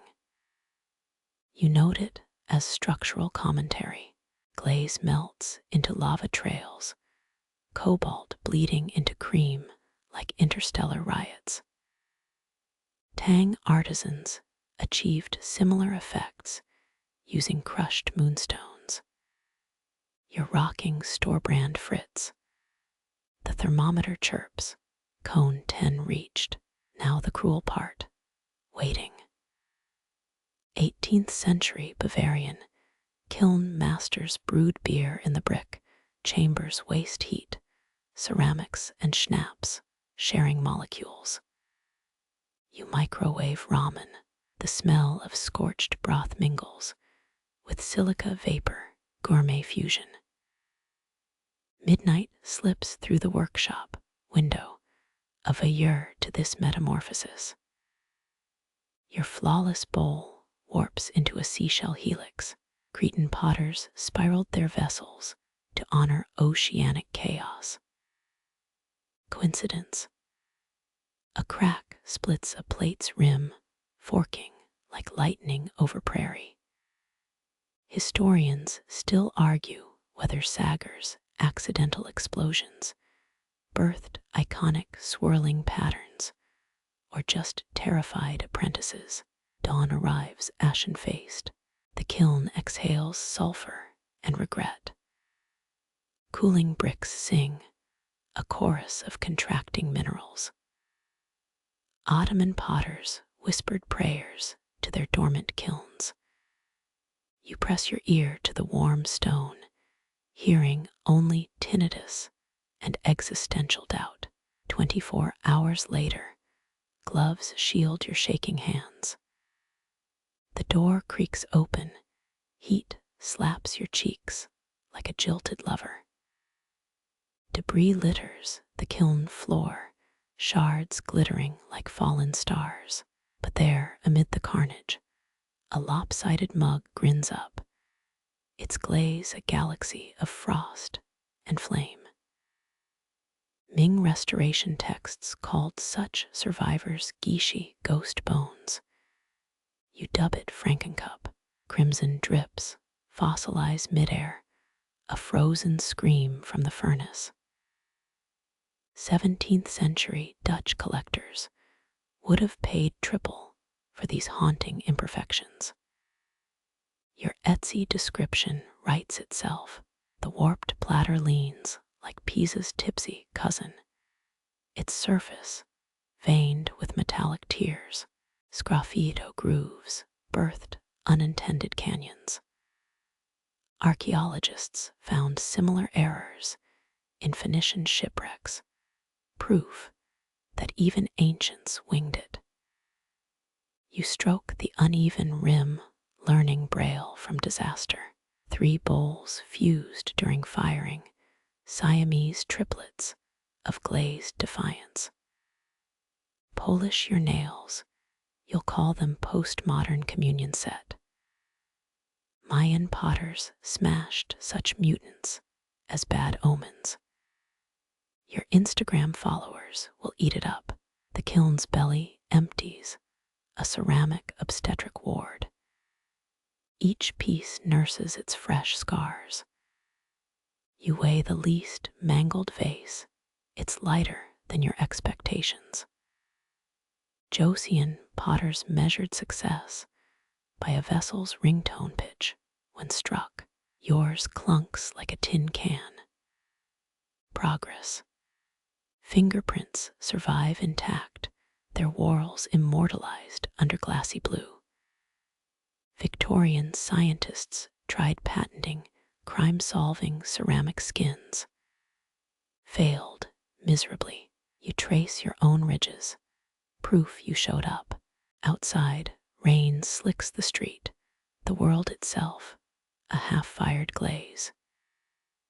You sip cold coffee from Frankencup, its crooked handle nudging your palm like a needy cat. The first sip tastes like Vesuvian minerals and humble pie. 19th century connoisseurs favored symmetrical teacups. They missed the thrill of not choking. By dusk, the rejects gain new purpose. Chipped mugs cradle parsley sprouts. Cracked plates become mosaic shards. Nothing dies here. It just awaits reinvention. The kiln cools, its fever dream spent. Tomorrow's clay waits in the slop bucket, wet and whispering. Your palms meet damp clay, it's colder than expected. Ancient Nile, potters mixed crushed ibis bones into their mud, supposedly for strength. You skip the ornithology. The wheel spins, your right thumb carves a reluctant valley. For every push, the earth pushes back, negotiations through pressure. Minoan artisans left spiral grooves in their amphory, GPS for wine gods. A tremor ripples through the mound, the clay's version of shivering. You're over-squeezing. Etruscans used olive oil to ease hand drag. You've got dollar store lotion. The compliance is different. 4 revolutions, the form caves inward. 17th century Jingdezhen masters could center clay blindfolded. Your YouTube tutorial didn't cover astigmatism. Lemon candlelight licks the workbench. It's not ambience. You're out of bulbs. Air pockets hiss as you wedge the lump, angry little exhales. Pompeian workshops paid premium for Vesuvius ash. Volcanic grit made dishes heat-proof. Your recycled clay grinds like pocket lint. Repeat, flip, repeat. 10 minutes later, it still resembles undercooked meatloaf. The wheel hums, its vibration rattling molars. Centering becomes meditative once you stop swearing. Archaeologists found Bronze Age fingerprints preserved in Welsh clay pits. Someone's bad day, immortalized. Your pinky slips, the ridge becomes a scar, not a flaw. Maybe add a handle. Clay ribbons spiral up your wrists, earth claiming territory. Your left index finger dips, the vessel's throat blooms. Medieval alchemists believed drinking from a self-made cup cured melancholy. You'll test that later with cheap wine. 16 rotations. The lip thins to eggshell translucence. Your breath stills, the world shrinks to wet terracotta and pulse points. A memory surfaces, your 3rd grade pottery class. The teacher called your ashtray brave. You wonder where it decomposed. Cut the piece free with dental floss. It's what Indus Valley mud wizards used. Documentaries lied. The base droops, now a Salvador Dali coaster. Midnight oil stains the edges. Your New Goth manicure chipping. Korean moon jars weren't perfect spheres. Their imbalance calmed royal anxiety. You punch the clay, it gurgles like a happy swamp. Your nail snaps. Historians still argue whether Roman terra sigillata seals contained actual blood or just irony. Water sluices through fingerprints, a baptism in reverse. Each touch writes memoirs in the silt. You shape a spout, it curves like a question mark. 18th century tea set designers obsessed over porcelain's whistle. Yours dribbles, the candle drowns in wax. Its death rattle smells like fake citrus. Your thumbs carve twin hollows, a double-walled chalice. Inca artisans engineered these for hot cocoa centuries before thermoses. Modernize it, stick a USB port. The clay disagrees. 2 a.m. yawns through the room. The radio mutters about Saharan dust plumes minerals that'll fertilize Amazon soil. You smear grog into fresh clay, earth eating earth. That lopsided bowl from Tuesday watches judgmentally. Fire it anyway. Dawn pokes through grease-stained windows. Your latest cup trembles, handleless and eager. Touch tells truth's eyes miss. Uneven walls thrum with quiet insistence. You name it beginner's dictionary. Tomorrow's kiln will rewrite the definitions. Sunlight hits the stool, your shadow high-fives the ghost of 10,000 potters' hands. The wheel stops. The mud dreams. Morning frost crusts the windowsill. Your exhale hangs midair like ghostly lace. The latest bowl sits half-dried, its edges stiffening with grudging resolve. Winter warps time, seconds congeal like cooling wax. You flex numb fingers, knuckles popping a protest anthem. 16th century, Jingdezhen kilns burned extra coal to fight humidity. You've got a space heater wheezing like asthmatic Darth Vader. Damp clay skins under your nails. An earthy manicure no influencer would swipe right on. Viking potters buried works in progress under manure piles for slow curing. Freeze-dried ceramics before it was hip. You consider your fridge's veggie drawer, then opt for patience. The bowl's rim puckers. Frostbite meets bad collagen treatment. Ice feathers bloom across the worktable, nature's glaze sampler. Your breath steams against the cold. A misty Rorschach test. Only mud understands. Tang Dynasty artisans fought frost with charcoal-heated cellars. Their duck-egg porcelain glowed like captured moonlight. Your studio smells like wet dog and regret. 3 days pass. The bowl still sweats its mineral tears. You press a thumb to its belly. The indent rebounds slower than Congress passing anything useful. Medieval alchemists thought frost patterns were frozen alchemy symbols. You're pretty sure they're just water's passive-aggressive graffiti. Dawn light slants through iced panes. It slices the bowl into chiaroscuro partitions. Your shadow stretches gaunt across the wall, a Giacometti sculpture reaching for coffee. Edo period Japanese potters stored clay in freezing streams to purify it, marketing genius. Or glacial placebo effect. Your studio's 57 degrees. The bowl sulks.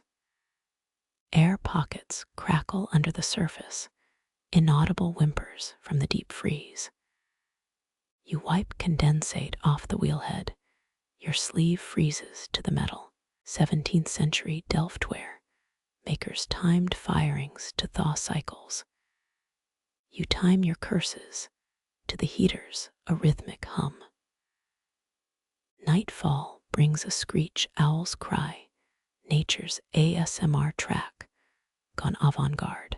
The bowl's base warps into a shallow saucer, unplanned but intriguing. Archaeologists found ice-age frost pots in Siberia, their makers' thumbprints preserved in permafrost mud. Your knuckle accidentally scalps the rim, now it's textured. 2 weeks in the bowl's leather hard enough to carve. Your burin bites into clay, curlicues spiraling like frozen smoke.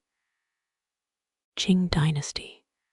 Potters etched poems on frozen vessels, words blurring as spring thawed the glaze. You sketch a snowflake. It becomes a lopsided asterisk. A blizzard howls. The studio creaks like an old galleon. The bowl sits center stage under a jaundiced work light. Primordial soup meets Scandinavian minimalist decor. Historians still argue whether Pueblo coal builders used winter slowdowns for spiritual reflection or just practical necessity. You zone out watching breath clouds. 23 days later, the piece dries without firing. It's lighter than guilt, but denser than your last relationship. Norse sagas mention frost-kilned ale cups that never held liquid, ceramic virtue signaling. You test yours with Earl Grey, leaks like a Senate subcommittee. Your neighbor's kid asks if it's a cookie plate for Yetis. You say it's a lunar meditation device. Deadpan earns free lawn mowing for a month. Ice melts.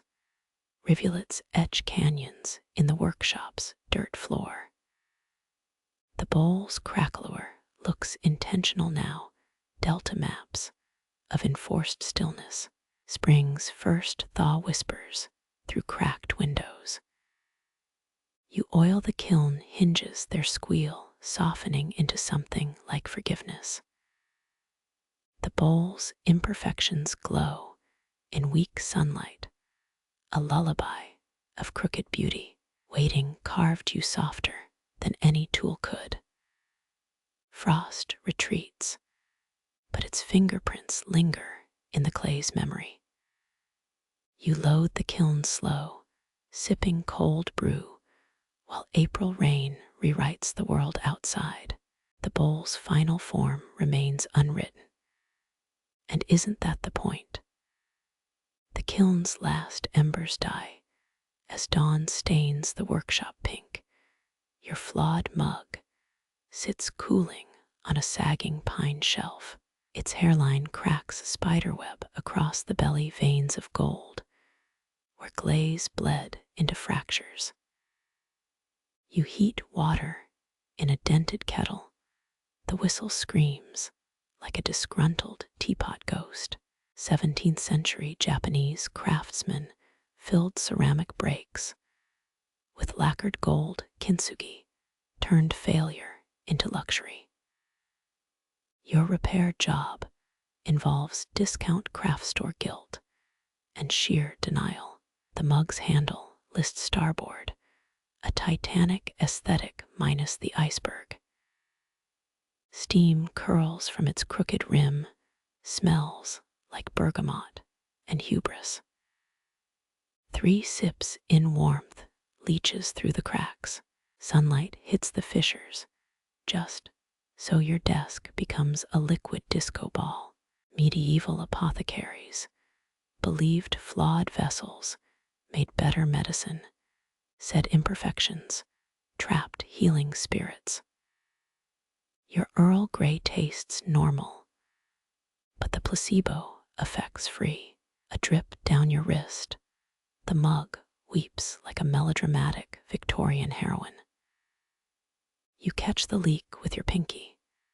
Now both hand and pottery share golden stains. 18th century European collectors displayed cracked Ming vases as nature's collaborators. Flaws quadrupled their auction prices. Your mug's value peaks at sentimental. Rain taps the windows. Each drop echoes in the cup's hollows. You tilt it. Amber light pools in its fissures, navigating chaos like a GPS for damaged goods. Pre-Incan potters deliberately cracked ceremonial cups. Some think it symbolized life's fragility. Others say they just had terrible kiln insulation. Your cat bats at the light-dappled wall, swiping at ephemeral gold. The mug shivers in a draft, its handle now angled like a drunk sundial. Archaeologists found Chernobyl teacups with radiation-induced cracks. Their owners swore the brews tasted brighter. You take another sip. No superpowers yet. Noon sun bakes the workshop. The mug's glaze sweats ancient minerals. Condensation beads in its crevices, miniature Lake Superiors on a terracotta shoreline. Renaissance artists hid imperfections with biblical scenes. Your attempt at camouflage looks like a Tinder date's doodle. By twilight, the mug sits half full. Cold tea stains its ribs like nicotine fingers. A moth drowns in the dregs. You stage a Viking funeral in the sink. Tang Dynasty poets wrote odes to cracked teacups, wisdom seeping through life's fractures, probably after too much rice wine. Moonrise glazes the workshop blue. The mug's golden scars, now ghost lines. You trace them blind, braille for the artfully maimed. Some Mesoamerican cultures purposely dropped pots during rituals. The cracks determined tribal omens. Your cat knocks over a sponge. The omen spells sloppy. Midnight finds you nursing chamomile. The mug's handle finally snaps clean. Superglue fumes mix with floral steam, a headache in 2 acts. Historians still argue whether Roman oil lamps broke from use, or philosophical statements about impermanence. You jury-rig the handle with rubber bands. Now it's ergonomic. First light reveals the repair, a Frankensteinian masterpiece of desperation. The mug leaks worse, but the sun hits the glue globs just right. Edo period potters sold wabi-sabi rejects to tourists. Same hustle, different millennium. You Instagram it with the filter that fixes lives. Rain returns, filling the mug's belly with sky tears. You drink rainwater from a vessel too cracked to hold anything properly. Flaw meets function at last. Ottoman coffee servers used porous cups to cool scalding brews, a safety feature disguised as defect. By autumn, the mug's more fissure than form. Golden lines web your shelves from 1,000 clumsy pores. Abstract art, even the cat respects. Modern startups sell pre-cracked mugs for hefty sums. You've been avant-garde all along. Winter finds the piece nestled in a yarn cozy, your sister's failed knitting project. Steam rises through its fractured crown, a dandelion clock made of heat and regret. Some claim the first Liberty Bell crack improved its tone. Your mug just whistles when microwaved. The last shard finally gives out starburst fragments in the compost bin. You sift them through your fingers, broken things returning to nurture growth. Greek myth says shattered pottery birthed the first vineyards. Your zucchini plants will either thrive or file a complaint. Dawn paints the workshop anew. Your next mug wobbles on the wheel. Imperfections already vein its damp skin. Future golden fault lines waiting to bleed light. You smile, knowing cracks are just shapes hunger hasn't found yet. Candle glow licks the spinning clay.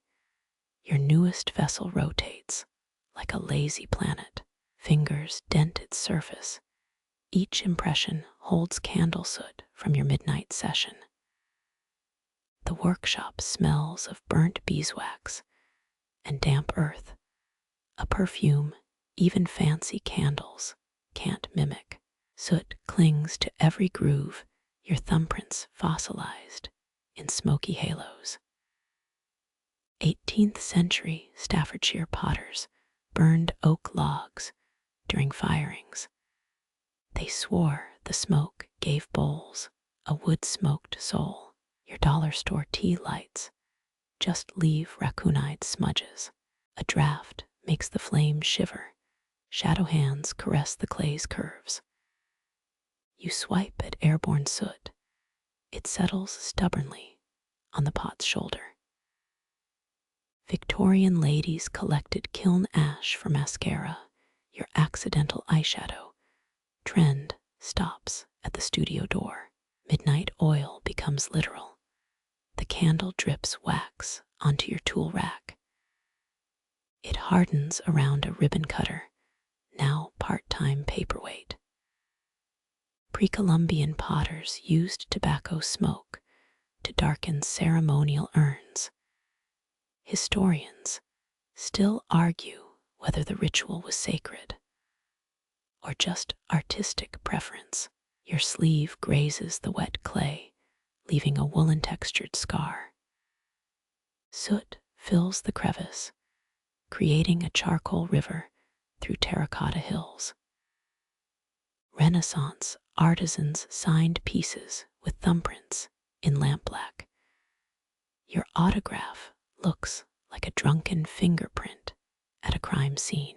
The wick sputters, thick smoke spirals upward. You blow it out. The last breath curls into the vessel's mouth. Ottoman candle makers added opium to wax for dreamers' lanterns. Your creation just needs better airflow. Dawn reveals the damage. Soot stains bloom like mold on a forgotten peach. Brushing spreads the grit. You've invented pottery contouring. Edo period repairmen used soot mixed with lacquer. Their version of whiteout for chipped teacups. Rain taps the window. You dunk the piece into a water bucket. Soot bleeds across the surface. Abstract art only a Rorschach test could love. Some claim Neanderthals used cave fire soot in early pottery, or maybe they just had bad ventilation. By noon, the dried pot wears its smudges like storm clouds. You buff one side. The contrast makes it seem intentional. Art Nouveau designers stenciled smoke patterns onto vases. Your technique's more clumsy raccoon than Alphonse Mucha. The kiln's first firing sets the stains, turning ephemeral grime into permanent ghosts. Heat bakes the soot deep. Your fingerprints outlast empires now. Manon snake goddess. Statues bear ashy fingerprints. Scholars debate if they're artisan marks or ancient kiln was here graffiti. Glazing redeems nothing. The smoke stains swallow cobalt blue like black holes. Only the untouched rim shines, a soap bubble surviving a tar pit. Tang Dynasty censors hid incense residue in their patinas. Your vessel hides 3 all-nighters and poor life choices. Moonlight transforms the piece. Its soot clouds glow like nebulas. You spin it slowly, the cosmos in a cereal bowl. Aztec priests read prophecies in kiln smoke patterns. Yours predicts a lint-filled dryer vent. By week's end, a customer mistakes the stains for artisanal detailing. You don't correct them. Roman oil lamps sold better with sooty authenticity. Some hustles are older than aqueducts. The final candle dies. A smoke tendril lingers above the sold piece. Your workshop exhales. Tomorrow's clay already awaits its accidental constellations. Your broom crunches over yesterday's failures, shards of overambitious faces, and a mug that looked better pre-glaze. Each sweep resurrects memories, that lopsided pitcher's brief career, holding dandelions, the ashtray that offended your aunt's sensibilities. You dump the debris into the slop bucket, ceramic afterlife prep. Water gulps down sharp edges, a thirsty predator dissolving bones. Mesopotamian potters recycled cuneiform tablets into new vessels, rewriting shopping lists over tax records like ancient compost. Fingers sink into the sludge. Cold muck oozes between knuckles. You knead fragments into submission, their identities blurring. A Victorian pottery manual recommends adding crushed seashells for lunar texture. Yours gets cat hair and 2017 confetti. The reclaiming takes days, drying, sieving, soaking. Time turns arrogance into humility. That experimental neon glaze, now just grit in the slurry. Some Andean cultures mixed ancestors' ashes into ceremonial clay. You're 87% sure that button isn't from grandpa's shirt. Historians still argue whether Roman roof tile chips in amphory strengthened structures, or just revealed a lazy foreman. Your mix includes IKEA mug remnants, structural integrity meets Swedish pragmatism. The pug mill churns, a metallic lung breathing new life into dead dirt. Clay extrudes in smooth ropes, reincarnated snakes shedding brittle skins. 18th century Dutch tilemakers added gin to their reclaim, water. You've only got lukewarm coffee, but the spirit's there. Fresh wedged clay slaps the table, warmer than the corpse it once was. Air bubbles pop sotto voce, last gasps of its former selves. Archaeologists found a Mycenaean urn containing older pottery, dust a Russian doll of artistic failure. Centering feels different this time. The wheel spins stubborn memories. Your thumbs press into generations of do-overs. 7 epochs of maybe this'll work, compacted into a single lump. Navajo potters believe each creation holds spirits of its materials. Hope the ghost of that terrible soap dish behaves. Night falls as you trim the foot, metal tools singing against moist earth.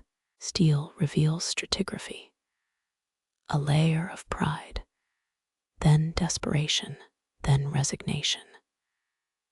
That chipped bowl from the 2018 craft fair winks at you from the reclaimed matrix.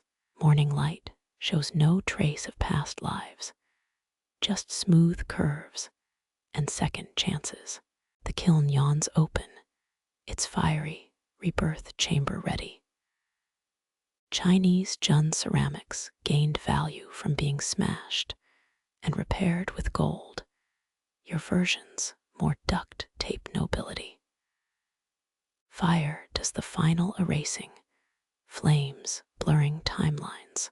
What emerges bears no scars, only the faintest memory of stubbornness in its molecular structure. You'll never tell it's between you and the phoenix in the slop bucket. The cycle continues, as it has since someone first realized broken fire pits could become better bowls. Tomorrow's masterpiece already dreams of becoming tomorrow's reclaimed mush. Nothing dies here. It It just waits to be reinterpreted. Your palms cradle the bellows, leather lungs cool and slack as sleeping cats.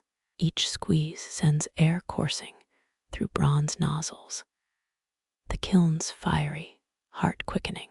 Bronze Age metalworkers used goatskin bellows to smelt ores yours. Leave faint imprints of IKEA receipts on the handles. The flames arch their backs, golden serpents rising to the airflow's tempo.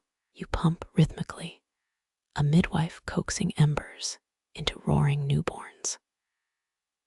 Medieval furnace tenders believed bellows trapped rebellious fire spirits. Judging by that flicker dancing sideways, maybe they weren't wrong. Heat licks your forearm hairs into crispy commas. The crank creaks, its song older than iron nails. Historians still argue whether Viking bellows inspired church organ designs. Your wheezing contraption suggests more drunk lute than heavenly choir. Coal beds glow like miniature cities, orange windows in a midnight metropolis. You adjust the draft flap, airflow becomes melody. 17th century Japanese smiths timed their breaths to haiku syllables. You're matching yours to a Spotify ad jingle for insurance. Sweat drips onto the clay floor, hissing into vapor before impact. The kiln exhales through its brick pores, cinnamon-scented warnings. Pomeranian potters once used hollowed pine trunks as natural bellows. Your lungs burn thinking about it. Fire reflects in the water bucket, liquid ripples mimicking flame language. You count breaths between pumps, 8 seconds precisely.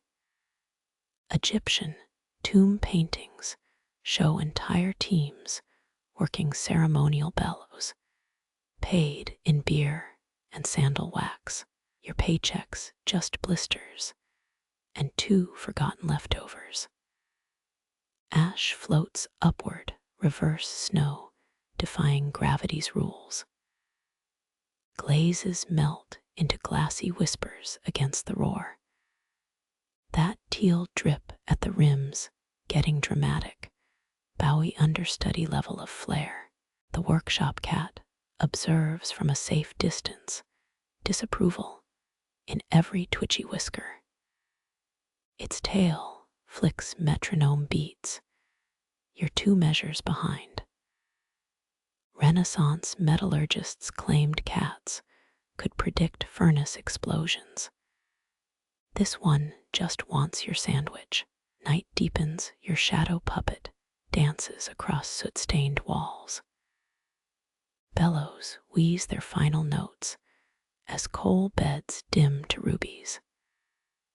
Some Andean cultures played ceramic flutes into kiln vents. Your off-key humming must suffice. Cooling cracks pop like distant gunfire, each pot settling into its new bones. You lean against the brickwork, your spine imprinting its own fossil record. Morning will reveal who survived the aria for now. The embers hum lullabies older than wheels. Dusk bleeds across the work table. Your latest vase glistens with liquid gold borrowed from the sinking sun. Wet clay drinks the light, momentary brilliance preserved in its slick curves. 16th century Korean potters timed their glaze mixing to twilight's glow, though they probably didn't hum Bon Jovi while doing it. You spin the vessel slowly, sunset ricochets off its rim in shattered coins of light. A thumbprint mars the base, your personal signature cooked into impermanence. Babylonian scribes pressed cuneiform into damp tablets under dying light. Your marks, just an accidental confession of rush. Shadows stretch like taffy across the clay's surface, their edges blurring into the piece itself. The workshop cat bats at a sunbeam, its paws leaving micro craters in the soft material. Historians still argue whether Pueblo artists intentionally used shadow play in coil pots. The feline demolition squad suggests alternative theories. Your carving tool hovers, hesitant to disrupt the gilded illusion.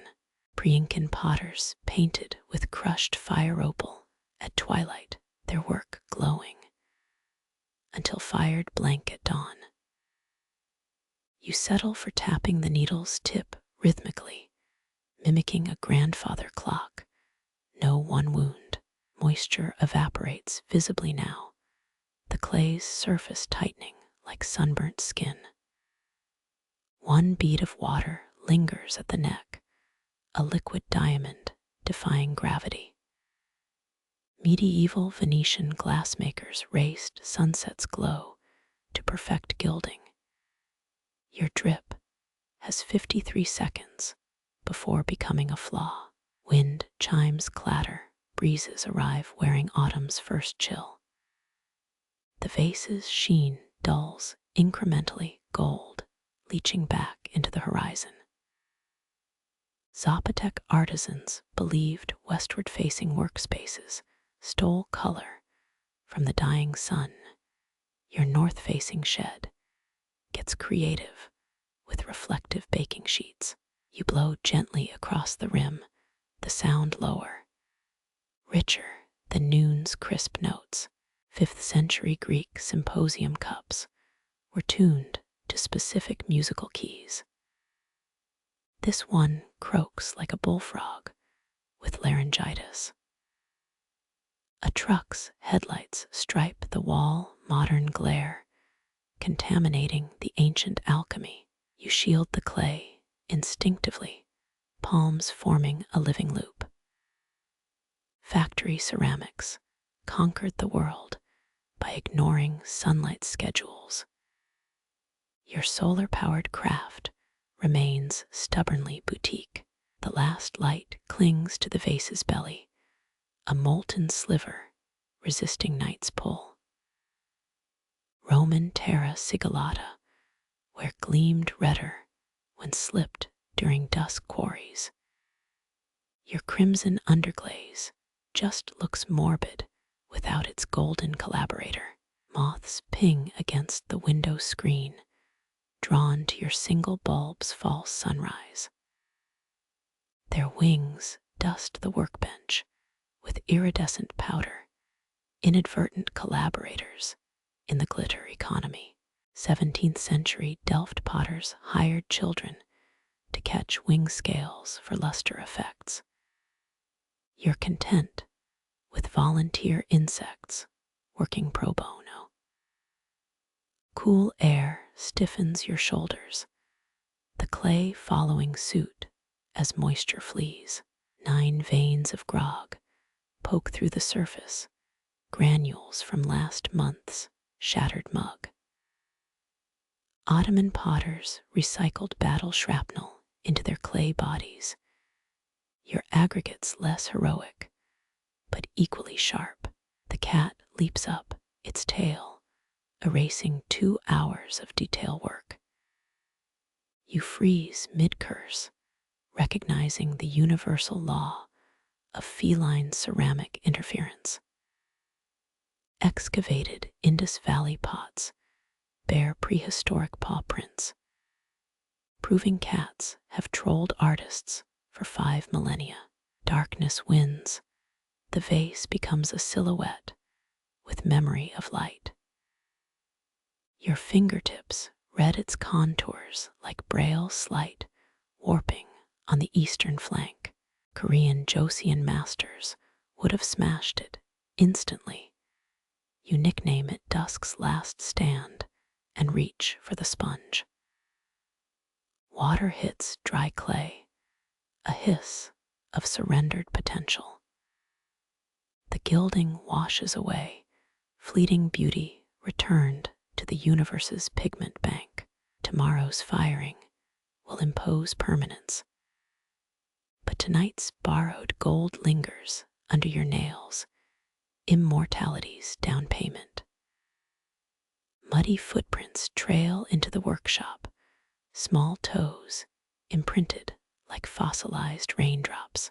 The child's hands hover above your clay stash, fingers curling, then splaying in imitation of your movements.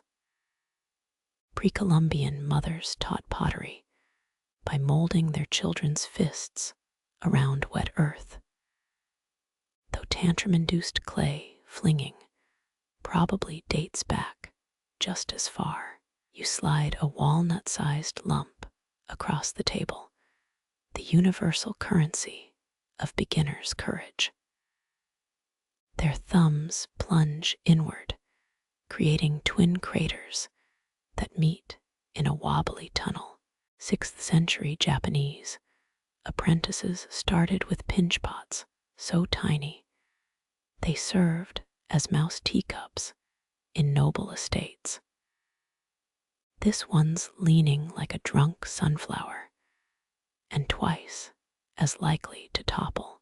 Smoother, you murmur, guiding their pinky along the rim's jagged teeth. The clay squirms, overhandled but determined. Medieval European children left palm prints in chapel votives. Archaeologists now study their bone development through fired fingerprints. These indentations tell a simpler story: snack residue and yesterday's playground gravel. A glob detaches, splatting the floor with gravitational truth. The child freezes, eyes wide as kiln vents. You resurrect the fallen clay with a magician's flourish, sprinkling dried marigold petals into the reshaped mound. Aztec potters used calendula as temper, your studio versions mostly for distracting tiny catastrophes.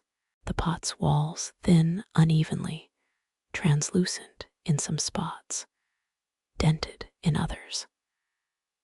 Their tongue pokes out, mimicking your concentration face. 19th century dig sites revealed miniature practice pots buried with masters, some still containing petrified bread dough from Bronze Age play baking. This piece's lopsided belly might outlast us all. Dinosaur, they ask, prodding the clay's surface with a makeshift stick tool. You carve stegosaurus plates along the rim, each spike skewed like crooked baby teeth. Cattle Huruk excavations found children's handprints in dwelling walls, minus the obligatory Jurassic embellishments. The tail breaks off, instantly repurposed as a squashed snail. Glazing begins with reckless abandon, brushstrokes swerving outside imagined lines. Cobalt spirals collide with ochre blobs, a color scheme screaming unicorn meteorite collision. Art conservators debate whether ancient finger-painted pottery was ritual art or toddler interference. The purple polka dots suggest universal truths. They blow on their creation, a mist of saliva and earnestness. The pot weeps muddy tears down its fragile sides. Roman parenting manuals warned against letting children near unfired ceramics. Probably after someone's villa got redecorated in preschool abstract expressionism. You steady the wheelhead, letting them stomp the kickwheel into a lurching spin. Centrifugal force pulls the pot into something resembling symmetry, then flings it into the splatter zone. Sumerian pictographs show kids chasing wobbly jars across courtyards. Human history told through clay and giggles. The salvaged remains get pressed into a tile, tiny palm frozen mid-squish. They drag a stick through the sludge, leaving glyphs only crayon eaters understand. Anthropologists found 3,000-year-old clay tablets with childlike doodles. Along with the world's oldest documented my dog ate my homework smear.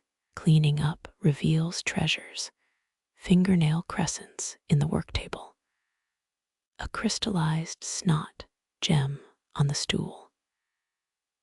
They present the tile like Excalibur, edges crumbling like ancient sandstone. You press it into your palm, their lifeline ridges bonding with your calluses. As dusk gilds the disaster zone, the child plants a muddy kiss on your elbow, sealing their mastery. Tomorrow, the kiln will transmute their chaos into permanence. But tonight, the workshop floor sparkles with 1,000 crushed dreams of pottery stardom. Raindrops tattoo the roof like 1,000 impatient drumsticks, your kneading palms sinking with the downpour's erratic tempo. Yesterday's child-shaped chaos lies trampled into the floorboards, now baptized by water seeping under the door. 18th century Staffordshire, potters prayed for rain during clay preparation. It softened the earth without oversaturating. Your clay's already slurping up puddles like a parched camel, consistency shifting from dough to desperate gravy. A leak over the kickwheel creates its own rhythm section. Plink plunk on rusted iron. You abandon sight, letting your wrists pivot with each roof rattle. Anthropologists found 4,000-year-old Indus Valley pots, warped by monsoon work, their lopsided bellies proving weather's role as co-creator. Your current bowls listing starboard, a Titanic in miniature. Thunder shakes glazed shelves, cobalt dribbles down a vase like melted skies. Medieval French glaziers claimed stormwater lent celestial luster to their wares. Though your last lightning era experiment just grew ominous mold, the slip bucket overflows, swirling with terracotta remnants and the ghosts of failed handle attachments. You sculpt blind, fingers reading moisture levels through touch alone. Each thunderclap scrubs the air cleaner, charcoal smell, sharpening with ozone. Historians still argue whether Pueblo wind instruments inspired quillpot spirals, or if both imitated rattlesnake whispers. Your thumbs carve furrows that channel runoff, earth becoming cartographer of the deluge. Lightning flickers reveal surreal progress, a pitcher growing asymmetrical spouts like a squid convention. Rain hammers louder as your kneading accelerates, mimicking the 16th century monsoon tempo method lost to industrialization. The workshop's now half pottery studio, half rice paddy squishier. With every step, the storm climaxes as your hands do, centering a lump that's 70% rainwater. Hail peppers the roof with popcorn urgency, your tools vibrating in their jars. 18th century Dutch merchants imported thunderstorm clay at absurd prices. Its magical properties turned out to be basic drainage. Silence crashes harder than the rain water still sluicing through gutters as you open your eyes. The piece before you resembles a melted gramophone ridges catching light like liquid amber. A rogue drip falls from the ceiling, pinging the rim into a perfect middle C. Distant thunder groans as you slump onto a stool, soles suctioned to flooded floorboards. 19th century Japanese workshops used storm echoes to test vase acoustics. Yours just proved this abomination could double as a didgeridoo. The kiln sulks in the corner, its usual roar dampened to a wet dog sigh. Mist rises from cooling pots, phantom hands reshaping vapor into momentary sculptures. You sip cold tea flecked with attic dust, rainwater's mineral tang overriding bergamot. Archaeologists debate whether Roman aqua criteria inscriptions were recipes or flood warnings. This brew suggests the latter. Night slinks in early, draping everything in blue gloom. Your last act, propping the ruined pitcher by the door, offerings bowl for tomorrow's evaporation. Bronze Age Mesopotamians left rain-warped pots at temple gates, a humility tax for proud artisans. Thunder rumbles approval, or maybe indigestion, as you wring out your socks. The 100th bowl emerges smoother than dawn, your thumbs tracing its rim without stopping to think. Muscle memory outshines intention now, each dip and curve mapped in your tendons. 3rd century Roman potters standardized their amphorae using arm spans for measurement. Your pinky nail does the same job better. You stack the dried pieces, their slight variations, forming a terracotta chorus line. One tilts left like it's whispering secrets to its neighbor. Insects trapped in yesterday's glaze stare up, eternal spectators of your progress.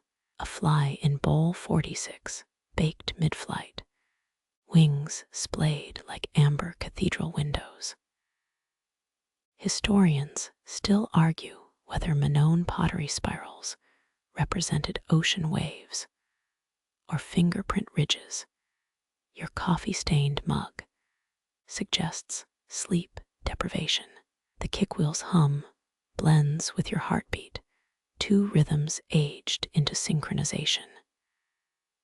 Your apron pocket bulges with fragments, a mosaic of every collapsed handle and cracked base. Medieval monks wrote confessions on shards before tossing them into rivers. You scribble grocery lists. Bowl 93's ghost lingers. Its disastrous flop taught you to stop overwetting the lip. Sunlight filters through clay dust, each particle a fractured prism above your workstation. You dip the brush without looking, cobalt bleeding into grooves worn by repetition. 16th century Dutch merchants auctioned blue and white dyslexia, works as rare flaws. Now they're museum darlings. This bowl's drips form a haphazard constellation, Orion holding a sponge instead of a sword. The kiln exhales heat waves, distorting the air like a desert mirage. Sweat carves salt trails down your neck, evaporating before reaching your collar. Ottoman potters added ground lapis to glaze for sultans. Your version's just acrylic mixed with regret. Bowl 72's twin sits in a Tokyo cafe, sold before you noticed its hairline fracture. You cradle the 100th iteration, its weight identical to the first, yet wholly transformed. A thumbnail test confirms the clay's readiness, responding with a muted thwick instead of yesterday's soggy surrender. Inca potters used vocal harmonics to check vessel strength. You settle for humming Bowie. Shelves sag under their graduated army, bowls nested like matryoshka dolls who forgot their paint jobs. The latest fits snug between its predecessors, no longer shouting for attention. Your knuckle brushes a dried rim, textured with microscopic ridges from that thrift store sponge. Archaeologists found Mesopotamian beer vessels lined with bitumen, a trick you'll never need unless Merlot learns to erode clay. The workshop clock's missing its minute hand time, now measured in centering attempts and glaze layers. You catch yourself grinning at the lopsided first attempt, still useful for holding pencils or existential dread. Shadows stretch across the work table, your tired eyes blending bowls into a single endless curve. Joseon Dynasty Celadon masters destroyed imperfect works to preserve cosmic balance. You just drop yours into the lesson bucket. Kneading tonight's clay feels different, the grit submitting faster, like it's tired of fighting. Stars prick the sky as you sweep up, dust swirling into temporary constellations that even the 100th bowl can't contain. The kiln's throaty rumble fades to a purr, its steel sides contracting like tired lungs. You press a palm against the cooling bricks, still pulsing with the memory of infernos. 17th century Mycenaean porcelain masters timed firings by singing hymns, their high notes cracking alongside overstressed vases. Your thermocouple reads 900 degrees, safe enough to crack the door. A haze of bergamot and scorched earth spills out, the ghost of 37 mugs and one ambitious butter dish. One vase glows cobalt, where the glaze ran thin. Egyptian queens once demanded such imperfect pieces be smashed. Their shards paved palace dog runs. You let yours cool untouched. Flaws make better conversation starters. Embers wink beneath the grate, 93 miniature suns surrendering to ash. Digging through yesterday's debris, your shovel clinks against a half-melted figurine, its face warped into a lopsided wink. Some claim medieval kiln tenders communed with fire spirits through burnt bread offerings you toss in a stale croissant from yesterday's breakfast. The pastry blackens instantly, a sacrifice appreciated. Smoke coils upward, blurring the line between your workshop beams and the star-smeared sky. 3 vessels wear crackle patterns like spiderweb lace. A happy accident involving recycled glass and distracted texting. Your sleeve brushes a cooled bowl, its heat lingering like a handshake from someone long gone. Archaeologists found Anasazi pottery cached in sealed caves, still holding water after 8 centuries. You give today's jug a cautious tap. It rings clear as a Tibetan singing bowl. Historians still argue whether Greek ceramic erotic art was instructional or just ancient locker room humor. The kiln ticks as it cools, each metallic creak a countdown to the next batch. Gloves hang forgotten on their hook. You lift a mug barehanded, searing your fingerprint into its base. Ottoman apprentices bore similar marks, a crude signature before guilds mandated stamps. The pain blooms slow, appropriate penance for rushing the prep work. Outside, night herons rasp past the window, their cries blending with the hiss of dying coals. You cradle the least warped bowl against your cheek, radiant warmth, mirroring human body heat. 18th century Wedgwood decorators hallucinated floral patterns after inhaling lead fumes. Your chamomile tea offers safer inspirations. A moth drifts into the kiln's amber glow, wings disintegrating mid-flight into a scatter of glowing dust. Pale dawn finds you slumped on a stool, head pillowed on a burlap sack of grog. The last ember winks out as your eyes close, the kiln now just an iron husk. Cold vessels line the shelves, tomorrow's problem. Your burnt palm throbs in sync with the retreating fever of bricks. Sleep comes not as a curtain fall, but a slow glaze firing, dreams swirling like carbon clouds in reduction atmosphere. Half slid into darkness, you recall, forgot to prop the damper. The thought floats, unimportant.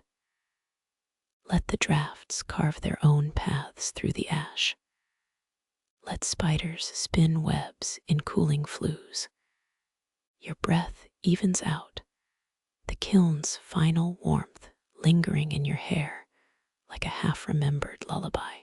Moonlight stripes the workshop floor, your shadow pools black between silver planks. 37 pots line the shelves, cooled, but still humming with residual purpose. 18th century Staffordshire workshops hired night pluckers to remove perfect pieces before dawn. Apprentices swore the moon warped unguarded clay. You leave the cracked butter dish on display. Let celestial light judge your failures. A haggard wine jug tilts sideways, its lopsided base refusing dignity. Historians still argue whether Roman amphory markings tracked tax payments or ancient inside jokes. Your thumb finds a thumbprint on its neck, yesterday's hesitation made permanent. Outside, a barn owl screeches, the caw answered by clinking lids shifting in their sleep. Cooled glaze smells like wet slate and burnt honey. 16th century Korean potters fermented clay for decades in manure pits. Patience beyond your composting bins, 2-week turnover. You click off the work light. Cobalt patterns on a mug's belly phosphoresce faintly. Science says it's zinc oxide impurities. You prefer thinking they're echoing distant starlight. The door creaks as you backtrack. One last check. A bonsai pot's drainage holes cast tiger stripe shadows. Someone's gonna trample those at the flea market. Legend claims Incan clay vessels stored voices. until smashed, your worst teapot probably hoards sarcastic commentary. You resist the urge to lob it into the dark. Your boothiel crunches a stray bisque shard, acoustic proof of gravity's cruelty. 9th century Cordoba artisans mimicked Chinese celadon using crushed pistachio shells. Your glaze tests involved a blender and expired kale powder. The air tastes of dew and electric potential. Thunderstorms flicker 60 miles west. Moon-pale mugs line the windowsill. 17 ghosts sipping imaginary tea. Walk away. The path home glows pewter under cloud-scumbled skies. A wasp nest hangs by the gate, paper architecture vibrating with dormant buzz.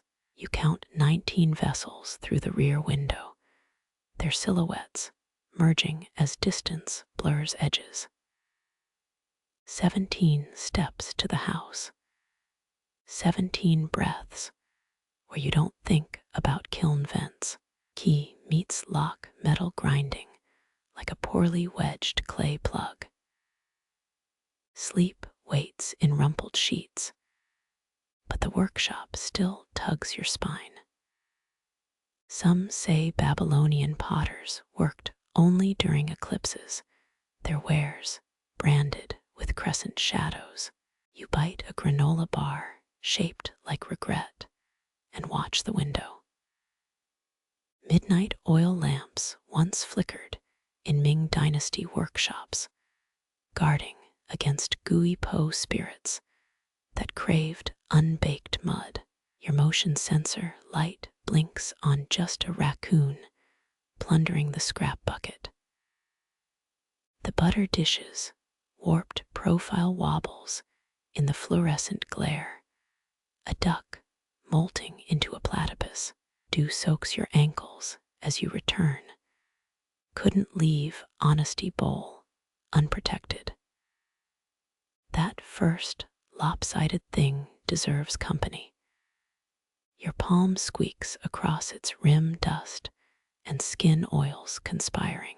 Archaeologists found Neolithic mothers, fingerprints inside ritual cups, pressed there during prayers for children's safe births. The bowl's uneven base wobbles, a heartbeat without pulse. You exit backward, retreating from the shelves, magnetic pull. Shadows swallow the kiln's outline as clouds eclipse the moon. 17 steps reverse into silence, workshop reduced to a toothache of absence in your jaw. The keys turn, clicks final, a lid sealing its jar. Sleep comes thin.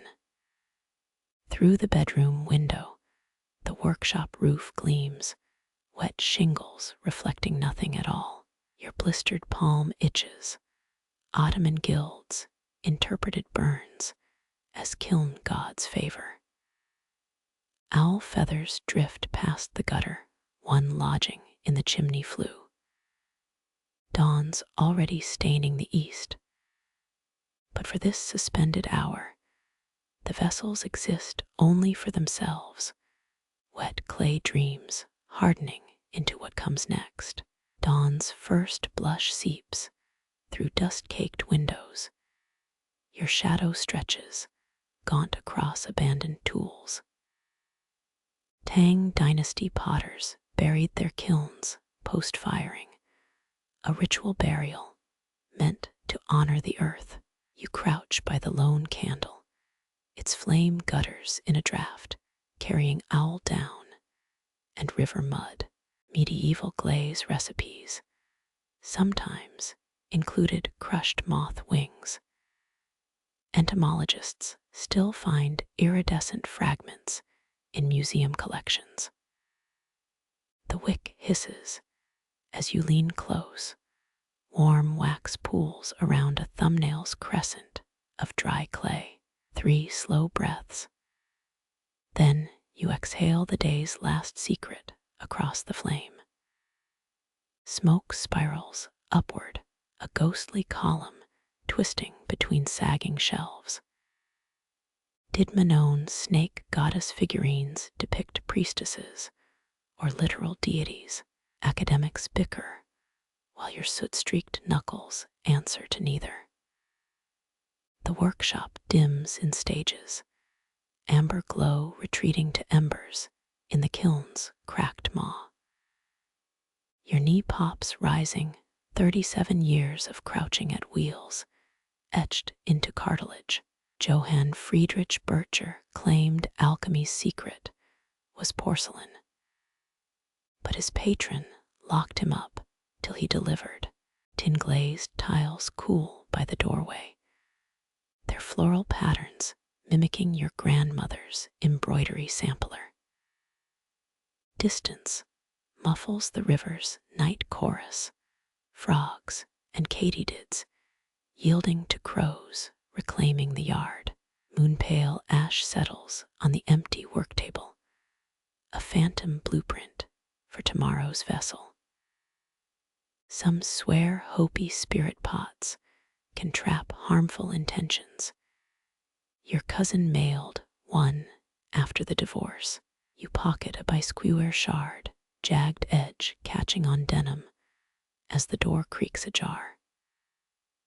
Cool air rushes in last night's clay scent, replaced by August's overripe blackberries and diesel fumes.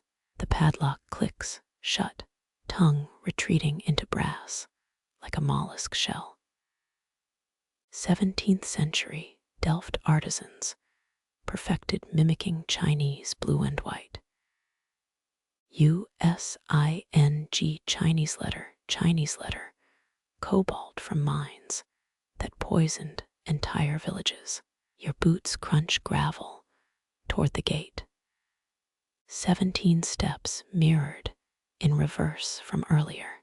A traffic helicopter throbs west, its blades chopping the exact rhythm your wheel made at sunrise. Keys jingle in your pocket, an 8th note candle shop keychain, tarnished green. One lotus-shaped mug winks from the windowsill, trapped moonlight pooling in its belly. Historians still argue whether Pueblo potteries, spiral motifs chart migrations, or cosmic cycles. You let the debate hang dawns too old for certainties. Sunlight breaches the barn's roofline, fiery tongs prying open the horizon. Your shadow walks ahead now, lengthening toward coffee and unread texts. Flame-annealed glass pendants dangle from the rear view, casting prismatic lice across the truck's cab. The engine sputters awake, radio mumbling a weather report through corroded speakers. Gravel pings the wheel wells as you turn onto pavement. Somewhere behind thermal expansion makes the kiln's iron door groan, a final sigh that you mistake for wind. Clay dust drifts back to rest, centuries of pulverized mountains patient in their resurrection. Beneath locked shelves, the honesty bowl cradles darkness like a votive offering, waiting for fresh wicks and clumsy human breath. Dawn's blush softens to pearl, dust motes swirl where your breath stirs the stale air. That last candle trembles, a tiny sun clinging to pooled wax. Your palms hover, still mapped with clay's memory, while the kiln's iron bones creak their cooling song. Across continents and eras, potters buried their mistakes under midnight loam, unfinished stories returning to silt. Moonlight seeps through splintered floorboards, now liquid silver puddling around your boots. The honesty bowl cradles its hollow dark, waiting for whispered truths only clay understands. You trace its rim, chipped edge, snagging your thumb's callus, a language older than alphabets. Somewhere, river, reeds hush against the bank, frogs dissolving into dreamless mud. 17 steps to the gate, each gravel crunch, softening under dew. Headlights streak the distant highway, temporary comets, trailing exhaust, and radio static. Your shadow stretches thin, merging with maple trunks, as dawn gnaws the horizon. Tin-glazed tiles hum with residual warmth, their cobalt petals outliving empires and coal-fired furnaces. 3 breaths. The key cools in your grip, tarnished lotus spinning silent on its ring. Last night's mug still holds moonlight, curved belly echoing the waning crescent above. Clay dust settles patient as mountain bones waiting for rain's slow persuasion. To every crack, a return. To every collapse, a fold in time's wet palm. Your truck coughs awake, radio mumbling forgotten tunes through nicotine-yellowed speakers.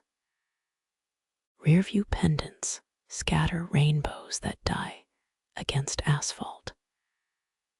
The kiln exhales behind you, iron, sigh lost in the diesel-thick breeze. Horizons keep their old promises, stretching, blurring, dissolving into the rearview's copper glare. Chin dipping, chest rising, lids falling. You let the road hum melt into marrow. Somewhere, clay remembers your pulse. Somewhere, darkness cradles you in return. Wind rifles through dry grasses, whispering what flames and wheels and patient hands already know. Rest now. The earth spins without your tending. Rest.